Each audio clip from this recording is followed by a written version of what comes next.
bienvenue. Je suis vraiment très heureuse. J'avais vraiment hâte à la journée d'aujourd'hui.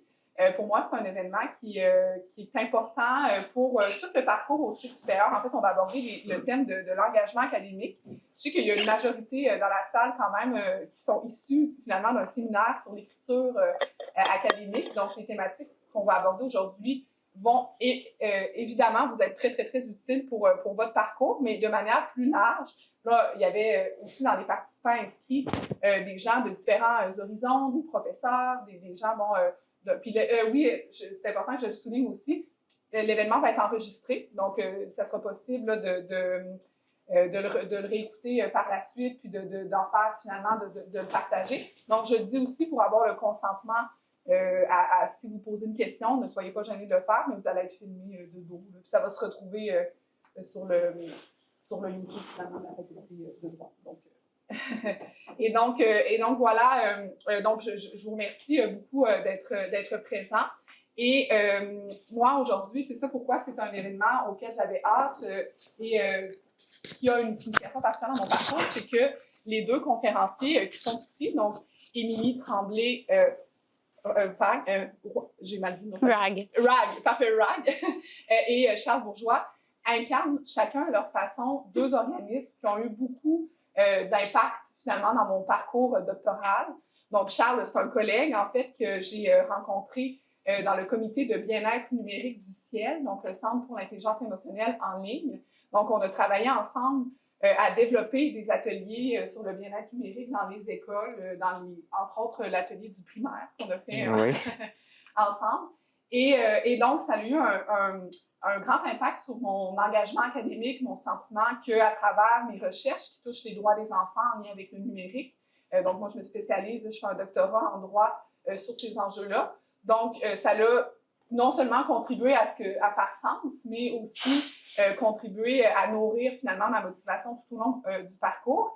Et Émilie, ben, c'est la première fois qu'on se rencontre, mais Taisez-vous a eu aussi un impact très, très grand à travers mon parcours. L'organisme Taisez-vous qui contamine positivement finalement les universités du Québec en donnant une approche collective à la rédaction académique. Je suis convaincue qu'on doit à cet organisme-là beaucoup de diplômes de doctoral, puis vraiment des gens pour qui ça a eu un impact vraiment significatif de participer à des retraites de rédaction.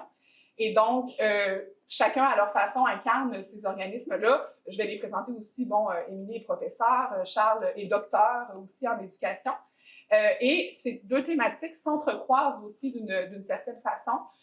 Puis, le hasard fait bien les choses. Je ne sais pas si vous avez suivi dans la presse, il y avait un dossier spécial sur la question des écrans la semaine dernière. Je ne sais pas si certains lisent la presse. Et il y avait un article, en fait, sur l'hyperconnectivité, donc qui est un peu un phénomène qui nous touche tous et toutes. Et dans une série des articles, il y avait un article qui était consacré à l'organisme Taisez-vous, à titre d'exemple, finalement, d'une solution qui peut aider à gérer les distractions numériques, à nourrir, finalement, un bien-être numérique là, pour les étudiants au cycle supérieur. Donc, je me suis dit, mon Dieu, c'est vraiment bien aligné avec la conférence de la semaine prochaine. Le recoupement entre les deux thématiques est très... finalement, les deux thématiques se parlent encore plus que je l'avais anticipé.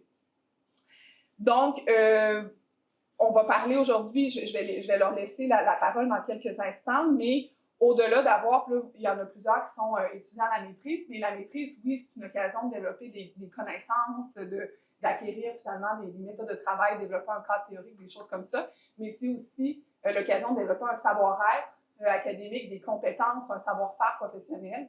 Et donc, les conférences d'aujourd'hui s'inscrivent dans cette optique. Alors, voilà, je pense avoir fait le tour des petits points que je voulais vous dire. Je me suis présentée, hein, j'ai dit que j'étais doctorante. Donc, je m'occupe du calendrier des activités d'engagement académique, justement. Donc, j'organise des retraites de rédaction depuis 5 ans à la faculté, mais aussi tout un calendrier dont la rencontre d'aujourd'hui s'inscrit finalement dans le calendrier des activités et aussi d'autres choses, entre autres des sorties culturelles. On est allé à l'Orchestre symphonique cette année. Donc, c'est toute cette idée finalement de créer de la communauté à travers le parcours au cycle supérieur qui peut être empreint de moments de solitude. Et donc, c'est l'idée derrière ces activités.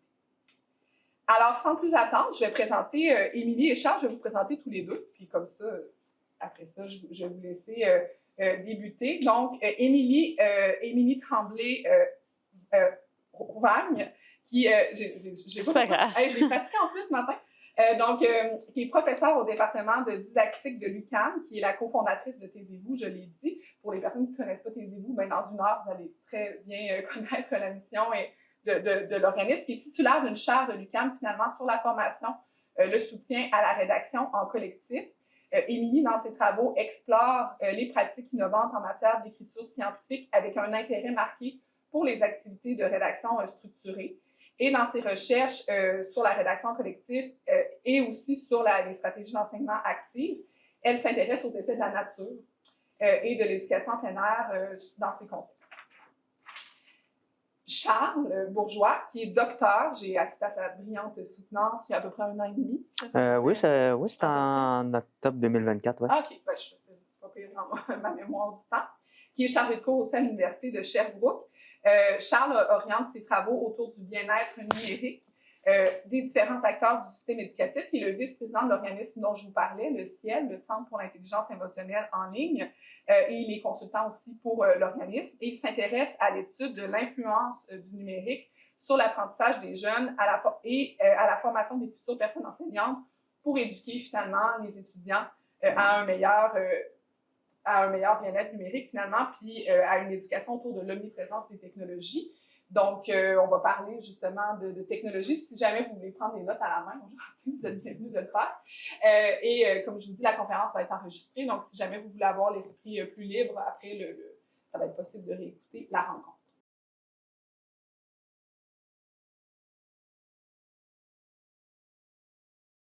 Donc, on va débuter avec la première conférence sur la question de la rédaction académique. On va faire finalement une incursion dans l'historique et les bénéfices qui découlent de ces initiatives. Donc, je te laisse la parole. Merci. Bonjour tout le monde, ça me fait plaisir d'être là. Juste pour avoir un petit peu le pouls de la salle, qui ici est étudiant au baccalauréat? À la maîtrise? Au doctorat? Parfait. Professeur? Professionnel de recherche ou employé? Quelle fonction vous occupez, s'il vous plaît, pour avoir une idée? Chargé de cours, post-doctorat. OK, super. Je suis responsable de l'organisation de la faculté de OK, super. Alors, merci d'être là, tous et toutes présentes aujourd'hui. Ça me fait vraiment plaisir de vous présenter les résultats des dernières années en recherche sur la rédaction scientifique. Donc, moi, je suis cofondatrice de Taisez-vous, comme je l'ai dit. Je fais la présentation d'aujourd'hui avec Cynthia Vincent, qui est docteure en éducation, qui, elle aussi, s'intéresse aux activités de rédaction structurée. Donc, ce qu'on a fait, elle et moi, c'est qu'on a travaillé beaucoup dans les dernières années pour faire des recherches, pour savoir est-ce que c'est bon pour vrai, les retraites de rédaction, les activités structurées, parce qu'évidemment, on aime l'organisme, je l'ai cofondé, mais on voulait savoir un peu plus, là, est-ce que empiriquement, les retraites de rédaction, c'est positif? Donc, aujourd'hui, je vous présente les résultats de tout ça.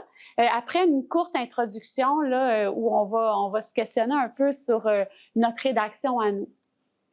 Alors, ce que je vous propose comme plan de la présentation, j'avais envie de vous parler de mon processus de création de la conférence d'aujourd'hui, parce que généralement, une conférence, on a 15 minutes, c'est très court, donc on va vraiment à l'essentiel, mais aujourd'hui, j'avais un peu plus de temps, je vous remercie.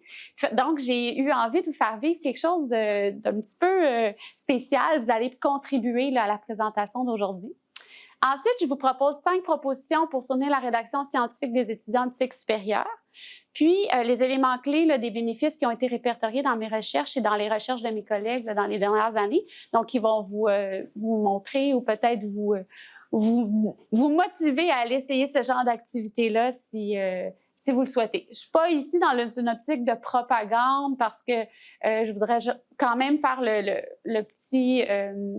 la petite constatation que c'est pas fait pour tout le monde. Puis c'est bien correct si vous ressortez d'ici en vous disant « OK, il y a des effets bénéfiques, ça fonctionne pour certaines personnes, mais c'est pas pour moi. » C'est correct aussi, mais ce qu'on vous dit, c'est d'essayer une première fois et ensuite, vous pourrez voir si c'est fait pour vous ou pas. Parce que le fait de savoir ce qu'on aime et ce qu'on n'aime pas lorsqu'on rédige peut aussi être un apprentissage très, très bénéfique. Alors, voici mon petit processus de création de la conférence d'aujourd'hui.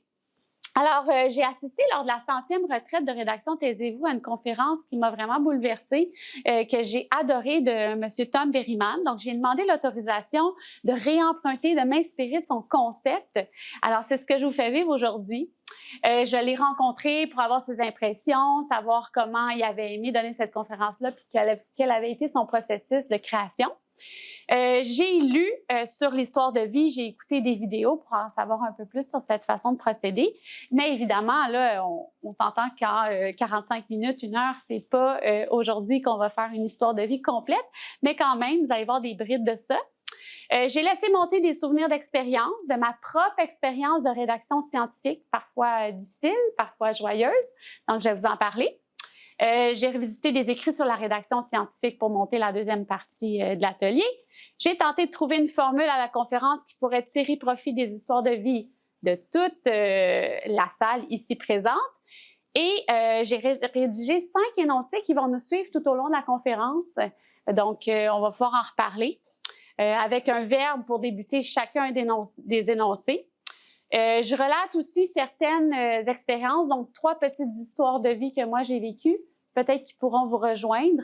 Vous pourrez faire des ponts avec votre propre expérience. Et amener les participants à tisser des ponts avec vos histoires et les miennes. J'espère que ça va vous plaire aujourd'hui, puis que vous allez embarquer dans cette idée-là avec moi et participer. Ça serait vraiment très, très intéressant. Alors, pour commencer, je vous demanderai dans votre tête, je vous demande de ceci. Première question, cumulez dans votre tête le nombre d'années d'expérience comme rédacteur scientifique que vous avez. Donc, pensez à toutes les années où vous avez rédigé. Peut-être que vous êtes à votre première session à la maîtrise, mais peut-être que vous avez un peu plus d'expérience. Et quand vous êtes prêts, vous me montrez avec les doigts si c'est possible. Si ça dépasse les doigts, ben là, vous pourrez me faire des signes comme ça. Le nombre d'années d'expérience comme rédacteur scientifique ou rédactrice scientifique. Allez-y. Ça dépasse ou ça arrive à 10? Environ 10, plus. Ça dépasse. On fait des 5, je vois des 6. OK, c'est varié. Donc, calcul rapide, on pourrait se dire 50. Ça va-tu, ça, 50? À peu près? Donc, ben, j'inclus les gens ici aussi. Je ne vous ai pas regardé. 10. Ah, on est plus à 65, peut-être, avec tout le monde. Alors, on a 65 années d'expérience de rédaction scientifique. Je voudrais en tirer profit aujourd'hui pour qu'on puisse travailler ensemble. Oui. Alors, ce qu'on va faire, je vais vous faire bouger. Alors, je vous demanderai de fermer vos écrans, s'il vous plaît. Ça ne va pas être tout de suite le moment où vous aurez besoin de prendre des notes parce que je vais vous faire discuter ensemble. C'est vraiment important de se déconnecter. Donc, je vais vous laisser 2 minutes pour réfléchir de façon individuelle à une expérience qui a été significative pour vous, que vous avez vécu comme rédacteur, rédactrice scientifique, des difficultés que vous auriez pu rencontrer, mais aussi des moments joyeux, très importants, d'apprentissage. Donc, évidemment, vous devez retrouver et relater des expériences significatives, marquantes, hautement formatrices, donc positives ou négatives. Donc, essayez de vous focusser sur un moment en particulier. Choisissez un moment où vous avez vécu vraiment une expérience qui a été significative. Je vous laisse 2 minutes pour y penser. Parfait. Donc là, maintenant, je vous invite peut-être à vous déplacer, trouver un petit endroit où vous pourriez être 2 personnes ensemble et idéalement, pas une personne avec qui vous êtes déjà en lien, donc une personne que vous connaissez moins dans la salle. Donc, levez-vous, déplacez-vous, puis vous allez avoir 8 minutes en tout pour relater l'expérience. Il y a quand même une petite importance là, dans l'histoire, c'est que la première personne qui va commencer va parler de son histoire pendant 2 minutes sans se faire couper, sans se faire interroger. Et ensuite, il va y avoir un 2 minutes pour que l'autre personne puisse poser des questions, relater les expériences qui, pour elle, lui semblent des points de rupture, des événements où ça a l'air d'avoir été marquant pour la personne, puis la questionner sur cet aspect-là. Donc, vous allez avoir, c'est ça, du temps pour intervenir après. Donc, la personne ayant écouté peut poser des questions, évoquer des aspects de continuité, de changement, de rupture qui ont été entendus au cours du récit, puis ensuite, on va changer. Donc, c'est comme 4 minutes par personne. Ça va? C'est parti. Allez-y, prenez le temps de vous déplacer, puis après, je vais partir le chronomètre, je vais vous le dire. Alors, est-ce qu'il y a quelqu'un qui aimerait partager avec nous quand vous pensez à votre histoire, là, ce que vous avez, ce qui reste comme bien déterminant dans votre manière de soutenir la rédaction scientifique chez vous ou chez vos étudiants pour les personnes professeurs ou les intervenants? Est-ce qu'il y a quelqu'un qui a envie de partager une partie de son histoire qui a été déterminante? Oui? Vas-y. Oui, bonjour, je m'appelle Jordan. En plus, j'ai réalisé que dans les dernières années, peut-être, une roman qui était le plus favorable à la rédaction, c'était vraiment ma Fouman. Puis, dans des moments comme ça où je me sens posé, où j'ai hésité en place, c'est plus facile de rédiger, c'est plus facile d'écrire, ça donnait les moments enrichissants. Oui. J'ai l'impression que le travail avance, ça aboutit, j'ai des résultats complets. Et c'est souvent dans des ateliers de rédaction que je peux faire des tomatistas, par exemple, au patin, que là, ça m'aide vraiment à avancer. Puis ensuite, j'ai l'impression qu'il y avait des journées sur leur idée, la rédaction intervenue sur le Satisfaction garantie. OK, super. Puis, est-ce que ça t'a pris, je peux te tutoyer? Est-ce que ça t'a pris plusieurs essais, erreurs, rédiger la nuit aussi pour te rendre compte de ça, ou c'est vraiment toujours été toi, tu sais que le matin, c'est un bon moment? OK. Puis, c'est un parcours du combattant Ouais. pour permis qui permet c'est quoi ma meilleure méthode de rédaction. Puis, après le doctorat, ben, j'ai plus d'outils. Tu appliques. Hey, merci pour le partage. Souvent, les gens nous disent, là, chez Taisez-vous, moi, je suis meilleure pour rédiger la nuit.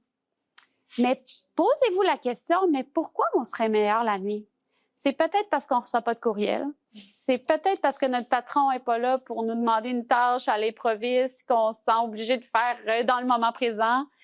Les enfants dorment, la vaisselle est faite, donc c'est peut-être pour ça que la nuit, ça va bien, et c'est peut-être pas parce que la nuit est un meilleur moment.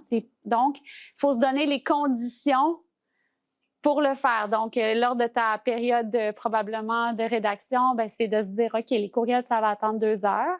Je crois pas que c'est une question de vie ou de mort là, pour un courriel dans 2 heures. Donc, c'est se donner les bonnes conditions pour en reparler tantôt. Merci pour le partage. Est-ce qu'il y avait quelqu'un d'autre qui voulait partager? Ça va un petit peu dans le sens de ce qui a été dit. Je pense que ça varie aussi beaucoup selon les personnes. J'ai remarqué quand on discutait avec Marie-Pierre de notre période la plus propice à la rédaction. OK.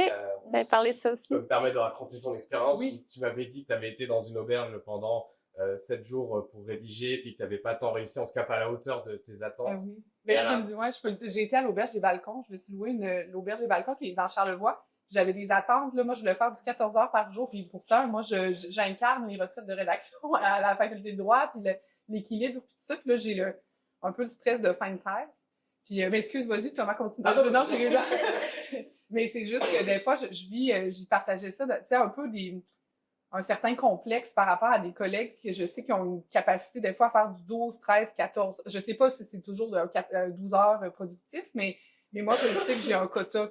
Je sais qu'après 7 heures, 7 tomates, là, moi, dans une journée, des vrais, là.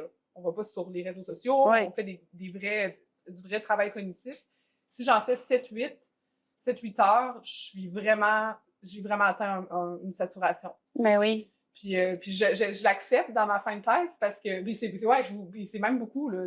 Oui, c'est beaucoup. Puis au début, c'était pas ça, ça a été progressif. Mais moi, c'est accepter mes limites corporelle, tu sais, genre maux de tête, tu sais, je veux pas me rendre à être pas bien physiquement. Fait que c'est vraiment de ça que j'ai discuté avec Thomas. Merci.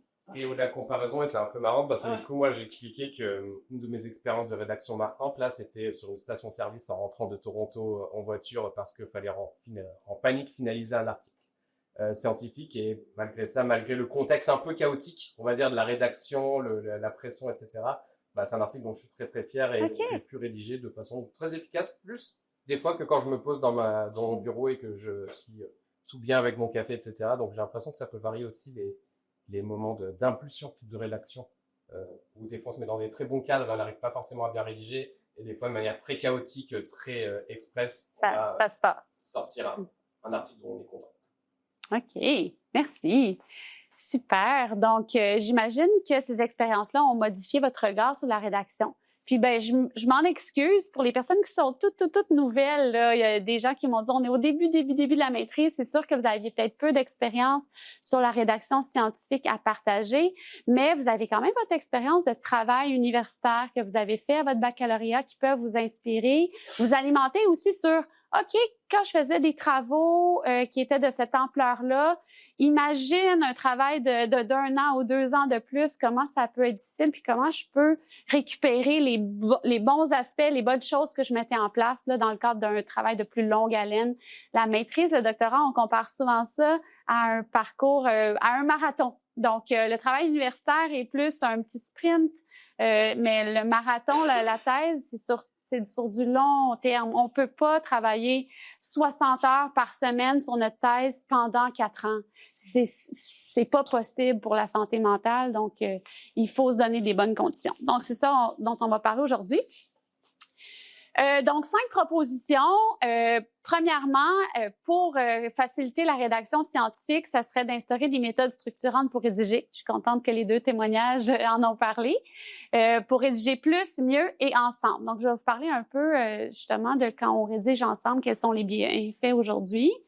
Partager des moments de rédaction dans des lieux propices où tout est pris en charge et qui permet l'expérience d'un support social. C'est aussi un énoncé là, qui vraiment me suit à travers les recherches. Favoriser le développement d'une meilleure connaissance de soi, d'une confiance en soi pour diminuer l'anxiété relative à la rédaction. On a souvent l'impression qu'on a un sentiment d'imposteur dans ce domaine-là parce qu'on trouve toujours qu'il y en a qui sont meilleurs. On se compare beaucoup, hein, ton exemple était vraiment parlant.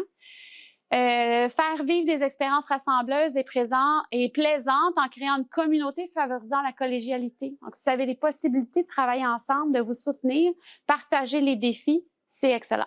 Puis, normaliser le fait que la rédaction, c'est une compétence qui se développe et c'est une compétence extrêmement complexe. La rédaction est une des plus difficiles. Donc, il faut y travailler sur le savoir-écrire. Donc, je présente une petite histoire de vie à moi, puis après ça, on pourra rebondir. Donc, je vous fais la lecture. Le début de mon parcours aux études supérieures a été particulièrement difficile, notamment parce que je constate mes lacunes rédactionnelles étant étudiante de première génération. Mais en étant toujours bien sortie au baccalauréat, je prends conscience de l'ampleur de l'apprentissage à réaliser si je veux un jour obtenir un poste de professeur d'université. Malgré ces défis, je garde un bon souvenir de ces années, en grande partie grâce à ma dévouée directrice de thèse. Après 8 ans de collaboration, je l'ai eu du début de la maîtrise jusqu'à la fin du doctorat, je me heurte à un problème qui suscite beaucoup d'émotions et de remise en question chez moi. Alors que je rédige le dernier article de ma thèse, je demande de l'aide à une autre professeure pour mes analyses quantitatives. Cette nouvelle venue m'aide énormément, mais pas seulement avec les chiffres, aussi pour rédiger l'article en question. Grâce à elle, j'apprends les codes de l'écriture scientifique. Alors, mon travail atteint un niveau un peu plus élevé que le reste de ma thèse, ce qui crée un certain malaise chez ma directrice de thèse, qui me le fait remarquer. Heureusement, nous entretenons une bonne relation et nous parlons ouvertement de la situation. De mon point de vue, je fais valoir tous les apprentissages réalisés à travailler cet article et j'en viens à comprendre à quel point l'écriture scientifique se développe avec l'aide d'un mentor. Ce que j'explique ici, ça fait référence à ces 2 énoncés-là, c'est-à-dire que moi, pendant ma thèse, j'ai eu plusieurs prises de conscience. Notamment, j'ai cofondé Taisez-vous, je vais en reparler juste après. Et je me suis rendu compte que l'apprentissage avec l'autre, la rédaction avec une autre personne peut vraiment nous aider. Alors, je ne sais pas si c'est une pratique que vous entretenez, de rédiger des fois avec une autre personne, mais ça peut vraiment nous aider à comprendre comment rédiger ce type de rédaction scientifique-là. Donc, je vous invite à l'essayer si vous avez l'occasion, parce que dans les endroits comme les retraites de rédaction, on n'est pas là dans la rédaction avec les autres dans le sens travailler sur un même texte. C'est plutôt, on travaille sur une production individuelle en compagnie d'autres personnes. Ça a des bienfaits aussi, mais je vous invite aussi à explorer l'idée de travailler vraiment un texte ensemble pour voir comment l'autre construit la pensée, comment met les marqueurs de relation, comment utilise ou pas des synonymes, parce qu'en rédaction scientifique, les synonymes, c'est proscrit. Donc, c'est vraiment une écriture qui est assez spéciale avec des codes très rigides. qu'il faut connaître. Donc, c'est ce que je voulais vous parler. Les dates du 12 et 14 juin resteront gravées dans ma mémoire à jamais. Le succès de cette première retraite Taisez-vous dépasse toutes les attentes. Cette expérience me rappelle le bonheur que je ressens lorsque je donne de mon temps bénévolement comme animatrice scout, ce que cet engagement apporte à une communauté en émergence. On répond enfin à un réel besoin chez les étudiants et étudiantes, celui de libérer du temps pour rédiger. Aux côtés de ma fidèle amie et de précieuse collaboratrice, nous constatons en ce moment que la rédaction scientifique ne peut être possible qu'en respectant certaines conditions essentielles et nous consultons la littérature à ce sujet. En fait, ce qu'on a réalisé à la première retraite de rédaction Taisez-vous, c'est que ça ne sert à rien de mettre plein de conférences, comme on vit aujourd'hui. Juste une conférence où on se fait dire comment faire. C'est pour ça que moi, c'est toujours important lors de mes conférences de vous faire vivre quelque chose qui va vous faire remémorer le moment et qui va vous amener à réfléchir, vous voyez? Parce qu'on avait mis comme, je pense, 5 conférences lors de la première retraite. Puis les étudiants me disaient, « Hey, il me semble que j'en aurais pris moins. Je veux juste avoir du temps libéré dans des bonnes conditions avec le cadre que vous nous offrez pour rédiger. » Donc, c'est avec plusieurs itérations du modèle de retraite de rédaction qu'on est en venu à maintenant, il y en a seulement un petit atelier d'introduction au début, un atelier de fin, puis des activités pour socialiser puis connecter avec la collectivité, avec la communauté scientifique, je pourrais dire. Donc, vraiment, il faut vivre les expériences. Donc, c'est ce que ces énoncés-là ici font un lien avec ma petite histoire. Alors, maintenant, je vais passer à la partie plus conférence. Certains attendaient ce moment avec impatience. Alors, je vais juste prendre mes petites notes pour cette diapo-ci. Alors, on a 5 conditions, 5 grands principes pédagogiques qui ont été élaborés par Murray et Newton, 2 grands chercheurs sur la rédaction scientifique. Madame Murray est la première en Écosse qui a créé des retraites de rédaction pour les femmes professeurs parce qu'elle constatait une sous-représentation des femmes dans la littérature scientifique. Donc, elle dit comment on peut faire pour produire plus les femmes. Donc, elle les a réunies, des professeurs, pour rédiger plus. Donc, un des premiers constats, c'est la productivité rédactionnelle. Puis, Cynthia, j'étais sa directrice de thèse, donc avec qui je fais la conférence, Cynthia Vincent a travaillé sur la santé mentale des étudiants. Lorsqu'on participe à une retraite de rédaction, est-ce que ça peut avoir des effets bénéfiques sur notre bien-être psychologique? La réponse est oui, là, puis je pourrais vous montrer quelques résultats tantôt. Mais aussi sur la productivité rédactionnelle. Puis mes recherches l'ont démontré aussi. Mais pas la productivité néfaste du genre « il faut que j'ai écrit le plus de mots possible pendant la retraite ». C'est pas ça qu'on veut. On veut que ça soit de qualité, puis qu'on soit fier de notre travail. Je sais plus dans le partage là, qui disait, si c'était toi ou vous, que on est fiers de ce travail-là, même si ça a été fait dans des conditions un peu différentes. Donc, profitez d'un moment de rédaction, de retraite pour produire, puis que si on n'a pas été productif, c'est un des effets qui dit « j'ai pas aimé ma retraite ». Si j'ai pas été productif. On va pas là non plus juste pour jaser, socialiser, puis donc c'est vraiment un beau balancement entre les deux qu'il faut respecter. Deuxième principe pédagogique des activités de rédaction structurée, c'est que la structure de l'interaction. Donc, chez Taisez-vous, ce qu'on offre, c'est une structure avec des pomodoro. Tantôt, tu as parlé des tomates, mais ça ne veut pas dire que tout le monde sait de quoi on parle quand on fait des tomates. Est-ce qu'il y en a pour qui ça ne disait rien là, quand on a parlé de tomates tantôt? Oui? Ah, OK, parfait, je vais l'expliquer. Donc, vous savez, les petites tomates qu'on peut mettre sur le four d'eau pour calculer le temps des pâtes, ça vous dit quelque chose? Une petite clochette qui sonne après une vingtaine de minutes. Donc, Cirillo, un chercheur italien, avait utilisé cette analogie-là pour les travailleurs autonomes. Il s'était dit, on va travailler quand on est à la maison 25 minutes consécutives de façon très attentionnée, puis après ça, je vais me permettre un 5 minutes de pause. Donc, il s'est autorégulé avec une petite stratégie comme ça pour dire, parce que sinon, il faisait d'autres choses, la vaisselle qui traîne, etc., etc. Donc, il s'est dit, je vais me réguler. Nous, on a adapté cette technique-là, mais pour la rédaction, comme c'est une tâche complexe qui nécessite vraiment une concentration soutenue, 25 minutes, c'était trop court. on l'a testé, c'est un peu trop tôt pour se mettre dans le flow de la rédaction. Donc, on est arrivé à 50 minutes de rédaction et 10 minutes de pause. Donc, dans les retraites, les activités que Marie-Pierre vous propose à votre faculté, je crois que tu reprends le modèle tel qu'on l'a travaillé. On a fait plusieurs itérations. Donc, c'est 50 minutes de rédaction, 10 minutes de pause. On fait aussi d'autres méthodes qui sont la fixation d'objectifs smarter, je vous en parlais tantôt. Donc, d'avoir vraiment juste de se dire, je m'en vais avancer ma maîtrise à la retraite, c'est pas très smart. Il faut avoir des objectifs un peu plus précis quand on commence à rédiger pour avoir vraiment l'impression qu'on a fait quelque chose. Donc, ça, c'est quelques-unes des stratégies là, qui sont en lien avec ce principe-là. Je sais pas, Émilie, c'est oui. juste parce que tu viens de parler de 50 minutes et j'ai tout le temps la question dans des retraites de rédaction sur justement le 50 minutes, parce qu'il va y avoir des gens qui vont me dire qu'ils atteignent une saturation à 40 minutes ou il y en a qui continueraient jusqu'à 60-70.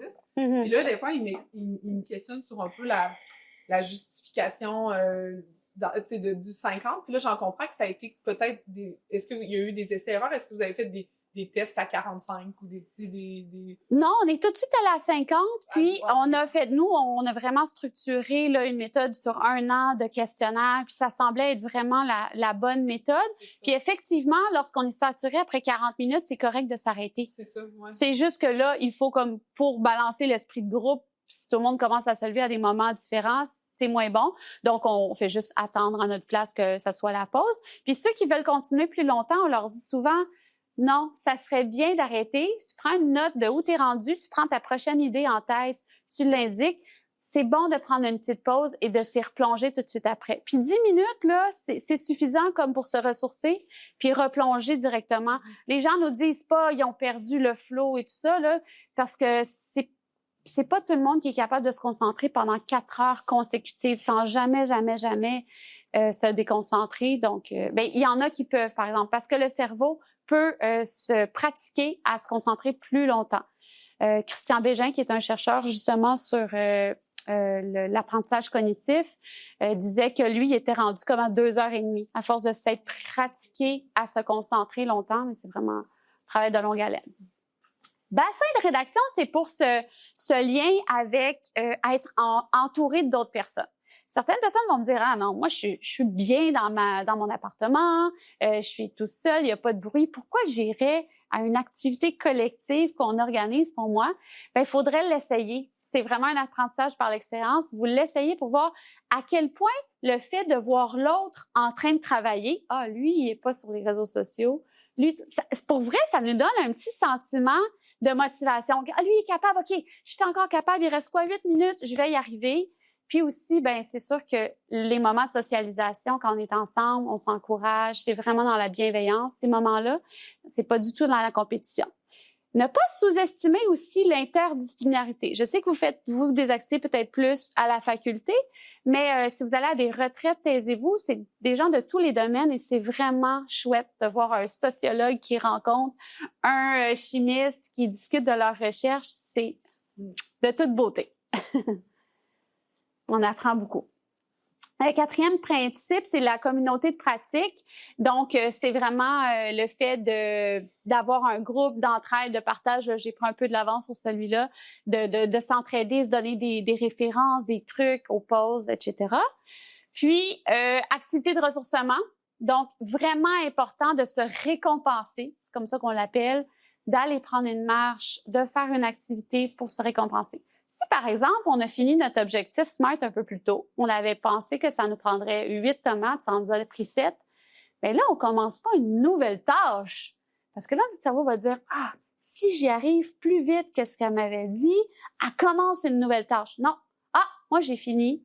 Je vais en profiter pour aller regarder la rivière à côté puis me prendre du temps pour moi. » Donc ça, c'est vraiment un des principes qu'on essaie de respecter lors des retraites de rédaction. Dernière petite histoire. À présent, comme professeur à l'université, je mets en place des pratiques reconnues dans les recherches pour soutenir la persévérance et la réussite de mes étudiants au cycle supérieur.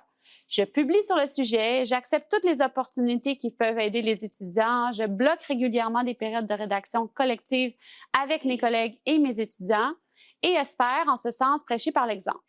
Ces jours-ci, je travaille à faire reconnaître les activités de ma chaire sur la formation et le soutien à la rédaction scientifique en collectif et j'ai plusieurs idées folles pour rendre l'expérience des études supérieures plus agréable et moins souffrante. Parce que moi, je suis de celles qui pensent qu'on n'est pas obligé de souffrir pour faire une thèse qui est bonne. Donc, se réjouir d'écrire certains autres, comme se réjouissent à d'écrire certains auteurs. Malgré cela, je doute constamment, je me questionne et je trouve difficile ce volet de ma tâche professorale qui est de susciter la motivation de mes étudiants à rédiger leur mémoire et leur thèse. C'est vraiment quelque chose de difficile. Puis je veux pas vous démotiver, les filles qui sont en début de parcours ici. Je sais que il y en a 4-5. C'est un beau moment. Moi, j'ai adoré toutes les étapes de ma maîtrise et de mon doctorat. Il y a eu des petits moments difficiles, mais je peux pas dire qu'au final, ça a été douloureux, mes expériences au cycle supérieur. Puis c'est vraiment ce que je vous souhaite. Donc, je pense que l'objectif aujourd'hui, c'est de vous donner des petites idées de comment aller vivre vos expériences un peu mieux. Puis je pense que cette dernière histoire de vie que je vous ai présentée là, répond à mes 5 énoncés. Vraiment, là, d'instaurer des méthodes structurantes. J'essaie de réunir les étudiants pour qu'ils parlent de leurs défis ensemble, s'entraider. Moi, je peux vous dire que je le vois clairement, la différence entre mes étudiants gradués qui sont seuls à la maison, qui font tout leur parcours sans discuter avec les autres au laboratoire de recherche, et ceux qui viennent fréquemment. Il y a toute une formation entre les personnes qui se créent. C'est vraiment incroyable, un soutien. Je vais te partager un texte, je vais te montrer, moi, comment sur NVivo aller coder telle affaire. C'est vraiment essentiel, le soutien de vos pairs. Donc, je vous recommande d'en bénéficier. Alors, éléments clés et bénéfices répertoriés dans les dernières années, donc dans mes recherches. Là, c'est minuscule, mais inquiétez-vous pas, je vous mets ça plus gros dans les prochaines diapos. J'ai fait un petit schéma récapitulatif de tous les travaux de recherche de mon équipe de recherche qu'on a menés sur les activités de rédaction structurée dans les dernières années. Donc, à gauche, vous avez les ingrédients clés, puis à droite, ce sont les effets qui ont été répertoriés sur différents indicateurs. Là, donc, je vais vous parler juste ici. Donc, pour les éléments clés, on a l'environnement physique. Le fait de légitimer la rédaction, de se donner un rendez-vous avec soi-même, ce que l'étudiant derrière à la thèse fait là, de tous les matins. Il y a même certains chercheurs qui disent que d'avoir un moment plus fréquent, régulièrement, est vraiment meilleur que de se dire « je vais me garder juste une journée ou 2 semaines pour travailler ». Parce que là, le temps qu'on se remette dedans, « oh, je t'ai rendu où déjà? Oh là là, OK ». Donc, si on fait 1 heure par matin, c'est mieux que, par exemple, 5 heures le vendredi. Selon certains chercheurs, ben, c'est sûr qu'il faut l'adapter à votre réalité. Marie-Pierre, juste une petite notion du temps. On m'avait dit jusqu'à 1h30. Oui. Oui, ça va? Ça va? OK. Prise en charge de l'horaire, encadrement. Donc, si vous avez l'occasion d'aller dans des activités où tout est pris en charge pour vous, les petites collations en cœur, tout ça, c'est génial. Vous y allez, vous en profitez. L'hébergement en nature, il y a plusieurs études qui ont démontré que le simple fait d'être en contact avec la nature, même l'ajout de plantes comme ça, c'est pas une blague, a des effets positifs sur le bien-être. Donc, profitez-en si vous avez des occasions pour aller rédiger dans des espaces plus verts. Ça a des effets sur la créativité notamment. Des espaces de travail propices à la rédaction, c'est-à-dire ergonomiquement quand même confortables. Donc, n'hésitez pas dans ces activités de rédaction-là à apporter, par exemple, un petit support là, pour surélever votre écran, une souris. C'est toujours bienvenu là, que vous soyez quand même bien installé pour rédiger. Les stratégies qui sont enseignées et expérimentées, on a déjà parlé de la technique Pomodoro en haut à droite. Les objectifs SMARTER, ça provient là, des objectifs SMART à la base. Donc, ils doivent être spécifiques, mesurables, atteignables, réalistes, temporellement définis. Nous, on a ajouté les évaluer et les réajuster. Parce qu'on a cette tendance, nous, les humains, à penser que ce sera moins long que ça prend vraiment faire une tâche. Donc, c'est parfait comme ça. On voit la première journée, on expérimente, puis il ne faut pas hésiter à réévaluer et à les réajuster pour la journée suivante parce qu'on peut, à la longue, on commence à comprendre, tu sais, combien ça peut prendre de temps, par exemple, pour lire un article scientifique, parce que la lecture fait aussi partie de la rédaction, évidemment. Donc, on devient un peu plus habile, mais au début, c'est normal que vous ne sachiez pas trop combien ça peut prendre de temps à faire chaque tâche. Donc, réévaluez-vous. Ne vous jugez pas trop sévèrement. Soyez gentil avec vous-même. Voilà. Oui, j'ai fait le tour pour ça.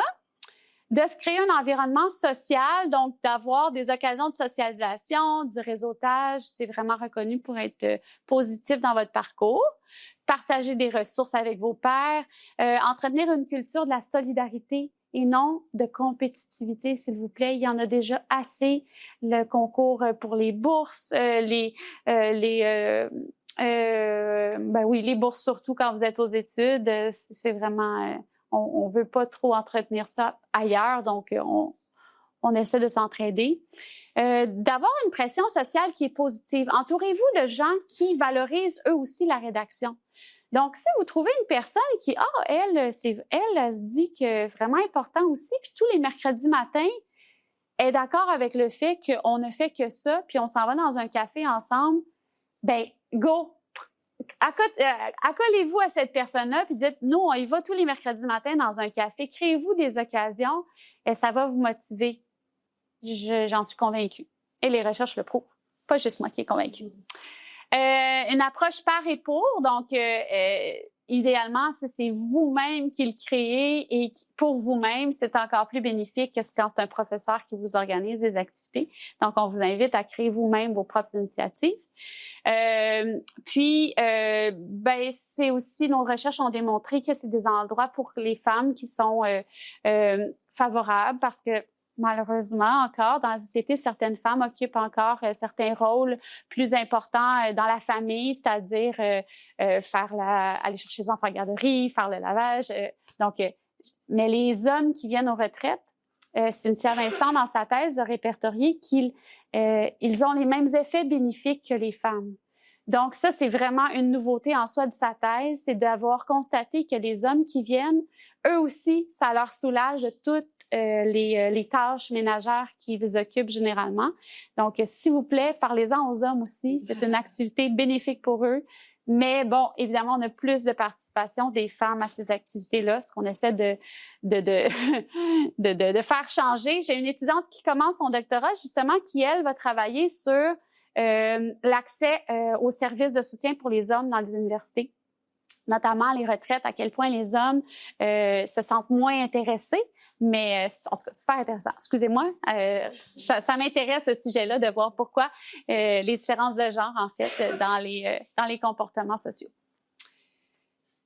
Et enfin, dernier élément, en fait, ça, c'est un bénéfice. Mieux comprendre les causes de sa réussite et de ses échecs rédactionnels, le fait de participer à des activités de rédaction structurée. Avoir des meilleures habitudes de rédaction puisqu'elles perdurent dans le temps. Ma recherche n'a pas démontré, par contre, que ça perdure sur une longue période de temps. Donc, il faut revenir à des retraites ou des activités organisées pour se remémorer les bonnes stratégies. C'est ce que la recherche a démontré. Alors, je vous invite à en faire quelques-unes par année. Puis, je pense que votre faculté, en plus, soutient ces initiatives-là. Donc, profitez-en. Ils offrent des bourses. Marie-Pierre pourra vous en parler plus tard.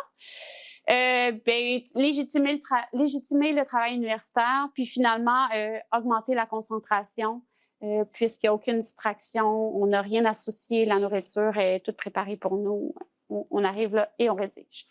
Et les effets sur la santé mentale. Donc, dans la thèse de Cynthia, ça a permis de démontrer que ça brise l'isolement, permet de partager les difficultés, de vivre des expériences plaisantes, d'appartenir à une communauté, d'améliorer le sentiment d'efficacité personnelle, de renforcer sa confiance, réduire la détresse psychologique et favoriser le sentiment de communauté. Donc, si vous voulez des bénéfices, là, il y en a. Et Catherine Derry a aussi fait sa thèse sur des cafés de rédaction, donc des étudiants qui se réunissent dans des cafés.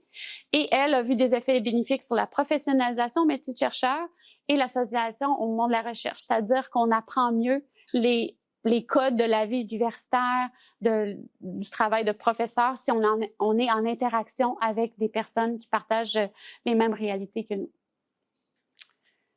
Dernier petit élément, si vous ne connaissiez pas Chrono, c'est une application web que j'ai développée en partenariat avec l'organisme Taisez-vous et l'équipe de recherche qui vous permet de voir en temps réel qui sont les personnes qui rédigent au Québec et ailleurs. On a même du monde en Europe et au Maghreb qui rédigent chaque jour. On a toujours au moins une dizaine de participants qui sont connectés à tout moment. Vous avez un chronomètre en haut qui vous indique le temps de la tomate. Puis lors des 10 minutes de pause, vous pouvez clavarder avec des gens qui sont eux aussi chez eux en train de rédiger. Donc, c'est une bonne façon de donner des petits objectifs aussi. Vous pouvez à même le logiciel vous donner des objectifs. C'est une application qui est seulement disponible sur l'ordinateur. Ça va moins bien sur le téléphone puisqu'on veut que, de toute façon, vous travaillez sur l'ordinateur généralement. Et il y a différentes fonctionnalités. Vous avez un carnet pour introduire vos pensées intrusives. Vous avez des boutons pour avoir un espace de travail, des tutoriels, un clavardage, comme je l'ai dit. Et il y a aussi Jardin, la petite sœur de Chrono, qui est un environnement un peu plus ludique, je vous dirais, où ça vous permet de garder une trace de vos statistiques de rédaction.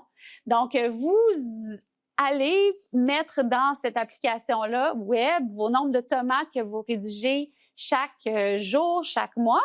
Puis, ça vous donne aussi, vous avez un onglet statistique où vous pouvez aller vraiment réfléchir sur vos propres stratégies rédactionnelles. Donc, moi, pourquoi déjà en février, j'ai fait seulement 2 tomates l'année dernière?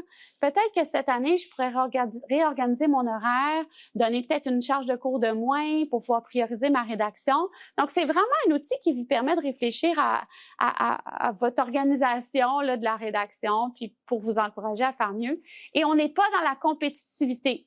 C'est par choix que vous ne pouvez pas aller voir le jardin des autres personnes pour pas se comparer. Vous pouvez juste comparer au jardin collectif. Donc là, par exemple, cette journée-là, on était rendu à 14 573 tomates dans le mois qu'on avait rédigées collectivement, tous les gens qui sont utilisateurs, utilisatrices de cette application-là. Donc, c'est plus pour se motiver, faire un suivi. Puis si vous faites des activités structurées avec Taisez-vous, ça se comptabilise tout seul, vos tomates, dans l'application. Donc voilà, j'ai tout expliqué à l'oral. Puis, si vous voulez d'autres ressources, bien évidemment, le site Taisez-vous est votre mine d'or d'informations pour des livres, balados, capsules, billets de blog, ressources sur l'aménagement de l'espace de travail, des livres. Je vous recommande fortement le dernier livre, la dernière édition du livre de Geneviève Belleville, qui est professeure ici à l'Université Laval. Un petit bijou, ça s'appelle « Assieds-toi et rédige ta thèse ». Si vous ne connaissiez pas, je pense que c'est le premier livre que vous devriez lire pour vous mettre dans le bain, pour vous organiser dans vos études supérieures. Donc, si vous avez d'autres questions, vous pouvez faire appel, nous écrire à la chaire. On travaille à soutenir vraiment les étudiants dans leur rédaction. Puis, on a 2 axes, là. On veut autant former parce qu'on trouve qu'on est peu formé à la rédaction scientifique dans les universités. On prend pour acquis que tout le monde sait comment écrire, mais c'est pas toujours le cas. Donc, on va travailler là-dessus. Puis, je vous invite au mois d'octobre, on fait toujours une journée annuelle de la rédaction scientifique en collectif. Donc, Marie-Pierre pourra vous informer de ça. C'est tout. Merci beaucoup. Donc, merci beaucoup pour cette conférence. Moi, je le dis, là, je trouve qu'on a une qualité de recherche au Québec sur ces questions-là. On va vraiment être fiers aussi de ça.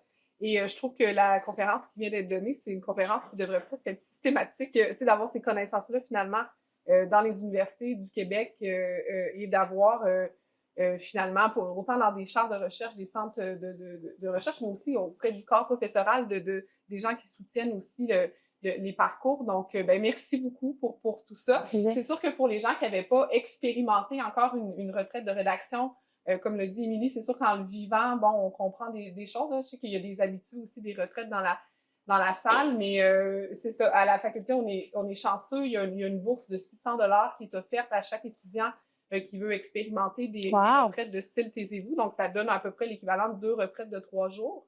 Et moi, je travaille très fort aussi pour le projet des retraites. C'est un budget de au-dessus de 25 000 $ par année que je vais chercher des différentes sources de financement pour le mettre en œuvre et avoir un camp de rédaction à temps plein du 8 au 12 juin. Peut-être ça va être le début de votre rédaction. Et donc, j'y crois énormément. Je pense que mon parcours aurait pas été le même sans ça. J'ai pas fini ma thèse encore, par contre, mais vraiment, ça change la vie des étudiants positivement. Donc, Donc voilà, merci beaucoup. Et un autre élément qui est super important pour changer la vie des étudiants, mais de la société en général, on est tous un peu pris là-dedans, l'hyperconnectivité, le bien-être numérique. Donc, ça va être le thème de la deuxième conférence. Je vous propose peut-être qu'on prenne 5 minutes quand même de petite pause. Oui, Thomas? Oui, si je peux juste rebondir sur un élément qui avait... Oui, est-ce qu'il y avait des questions? Je m'excuse, j'avoue. Sinon, c'est mon erreur de modératrice. C'est qu'on peut prendre quand même 5-10 minutes de questions. Puis après ça, on prendra un petit temps. Il y a des fruits à l'arrière et tout ça. Puis prenons le temps quand même, d'ouvrir. Non, c'est ma faute, je me sens obligé, vu que c'est beaucoup la cohorte d'écrit terminal qui est là. Tu avais mentionné un conseil qui est excellent sur la rédaction. La rédaction, c'est aussi lié à la lecture. Quand vous lisez des articles scientifiques, quand vous lisez des monographies, quand on lit des chapitres ouvrages collectifs, billets de blog, de toujours rédiger un petit peu à côté les idées qu'on en tire, de pas simplement le lire, de toujours avoir une petite feuille Word de côté qui va pas forcément correspondre peut-être à la rédaction finale, mais on va pouvoir empiler un petit peu tout ce qu'on a tiré de nos lectures, de pas juste lire, tout simplement toujours garder une trace écrite, toujours garder une trace écrite aussi des pages exactes quand on lit des articles scientifiques. Ne pas après avoir à les rechercher 2 ans plus tard en disant à quelle page est-ce que j'avais trouvé cette idée-là, d'avoir notre petit document qui va déjà tout contenir et synthétiser. Je trouve que c'est une très bonne pratique et aussi un bon conseil pour rien perdre et gagner du temps sur la fin quand vous faites vos essais également. Parce que même 6 mois, on peut oublier en 6 mois où est-ce qu'on a capitalisé à quel paragraphe. Puis ça, ce que tu viens de dire, Thomas, c'est exactement moi. Je participe aussi beaucoup là, à des retraites de rédaction informelles avec des collègues. J'en ai presque à chaque semaine. Les samedis soirs, là, on est des gens ensemble. Puis, Thomas, ce que tu viens de dire, c'est exactement le genre de ce que Émilie disait. C'est des trucs comme ça qu'on reçoit. Moi, je fais ça, je garde une feuille à côté, je me mets des notes, tout ça. Je peux même pas calculer le nombre de fois où une situation comme ça s'est produite, où j'ai eu un petit truc, une affaire. Moi, je fais de l'empirique dans ma thèse à la faculté de droit, c'est rare. Vraiment, là, il y a ces bénéfices-là informels qui sont vraiment majeurs, finalement, dans ces rencontres. Donc, merci pour le partage. Kouassi, tu avais une question aussi. J'ai souvent pensé que quand on va être prépare de relation, elle ne va plus rédiger la thèse, rédiger le mémoire ou rédiger un acte. Ce n'est pas l'endroit pour faire une description de lecture ou pour faire une analyse du topic. En fait, dans mon esprit, il faut que tout ça se passe préalable. C'est un peu fort ce que j'ai dit, mais la haute relation, c'est sacré. C'est un endroit privilégié. Il faut tout préparer à l'avance. Vous n'avez pas parlé de ça, mais je pense que... Vous avez raison. Moi, je le vois comme vous. Mais c'est sûr que pendant la rédaction, des fois, on a besoin de retourner à nos lectures. C'était ça que je voulais dire. Je ne veux pas vous induire en erreur. Mais même qu'à Taisez-vous, on a développé un guide qui vous aide à vous préparer avant. Comment bien se préparer pour en profiter. Effectivement, avoir lu ses lectures, apporter ses fiches de lecture. Tout à fait. Parce que oui, on peut venir analyser les données, personne ne va vous surveiller puis regarder que vous n'êtes pas en train de rédiger. Mais là, vous avez eu une subvention, vous avez eu du financement pour venir, profitez-en comme vous dites. Moi, je suis tout à fait d'accord avec vous. J'ai l'impression d'être dans l'erreur quand je dis ça. Non. Ah non. Non, parce que sinon, on évite toujours la rédaction parce que c'est la tâche la plus dure. Si on va dans une retraite puis qu'encore là, on rédige pas puis on se force pas à le faire, ben, là, à un moment donné, c'est ça, il faut s'autoréguler, mais c'est sûr que nous, on n'est pas là pour surveiller les tâches de chacune, mais il faut vraiment se dire, je vais à la retraite pour rédiger. Oui. Mais c'est dur. Moi, je le vis comme, j'ai plus une expérience pratique que scientifique de ces enjeux-là. Puis, c'est sûr, des fois, moi, il y en a toujours qu'on partage les objectifs au début. Il y en a qui me disent, là, ils sont coordonnateurs d'une chaire, puis ils me disent, là, il faut que je règle, toutes sortes de choses, puis ils vont le faire dans leur format. Je me dis, au moins, il y a la force ils sont concentrés, les distractions numériques, l'aspect, il y a comme d'autres, c'est sûr, c'est pas idéal, mais moi, ça arrive tout le temps, effectivement. Il y en a qui viennent pas faire du travail vraiment purement de rédaction scientifique. Au moins, les méthodes structurantes sont comme les bénéfices, on va chercher quand même, je sais pas, le bénéfice d'être ensemble puis d'avoir mis de côté les distractions. Puis peut-être un élément, puis là, je sais que là, j'ouvre une porte immense en disant ça, mais on est quand même à une ère où le milieu universitaire est bouleversé par l'intelligence artificielle. C'est quand même non négligeable. Puis je trouve que un aspect, en tout cas à titre expérientiel, de légitimer le fait de rédiger. Tu sais, c'est quand même aussi, je sais pas si c'est un aspect qui, tu sais, le fait de, hey, c'est légitime de faire une thèse, de faire un mémoire à une époque où tout est accessible. Tu sais, est-ce qu'il y a ça un peu aussi dans Ben, les réflexions, mais on n'est pas plus avancé. Ouais. C'est sûr que nous, dans l'axe 1 de la chaire, pour la formation, la rédaction scientifique, on va se questionner sur l'avènement de l'intelligence artificielle dans la rédaction.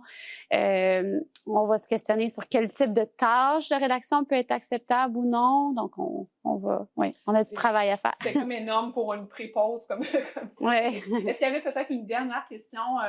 Oui, Julie, oui. J'enchaînerais sur ce que dit un collègue parce que le fait de le sacraliser, c'est pas seulement de le sacraliser comme une tâche typique, c'est aussi de sacraliser pour dire c'est ça, on va le faire. Parce que c'est un moment qui est sacré, le moment de la rédaction.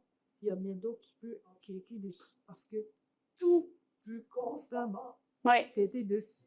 Je veux dire, de un, c'est la page la plus difficile dès qu'on a constamment tendance à parler autre chose. Puis de deux, tout le monde est trop occupé. Tu sais, tous les étudiants sont trop.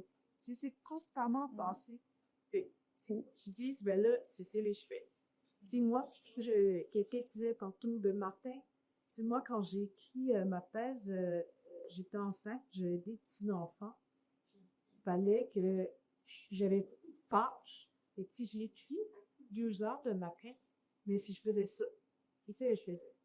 Je le faisais de 7 à 9 avant ma job, parce qu'à un moment donné, j'ai été en couche. Mais c'est ça que je faisais, et c'était ça. Il n'y avait rien d'autre. Même si j'avais beaucoup de super intelligence de ça. Parce que j'avais une obligation, mais aussi parce que je l'avais sacralisé, et de sens où ça, c'est le camp prioritaire de la rédaction. Et je trouve, pendant mon processus de rédaction de thèse, il y a eu des moments où j'étais de Thomas, puis après, j'étais en rouge. C'était pas mieux. Ça a super pesé le temps.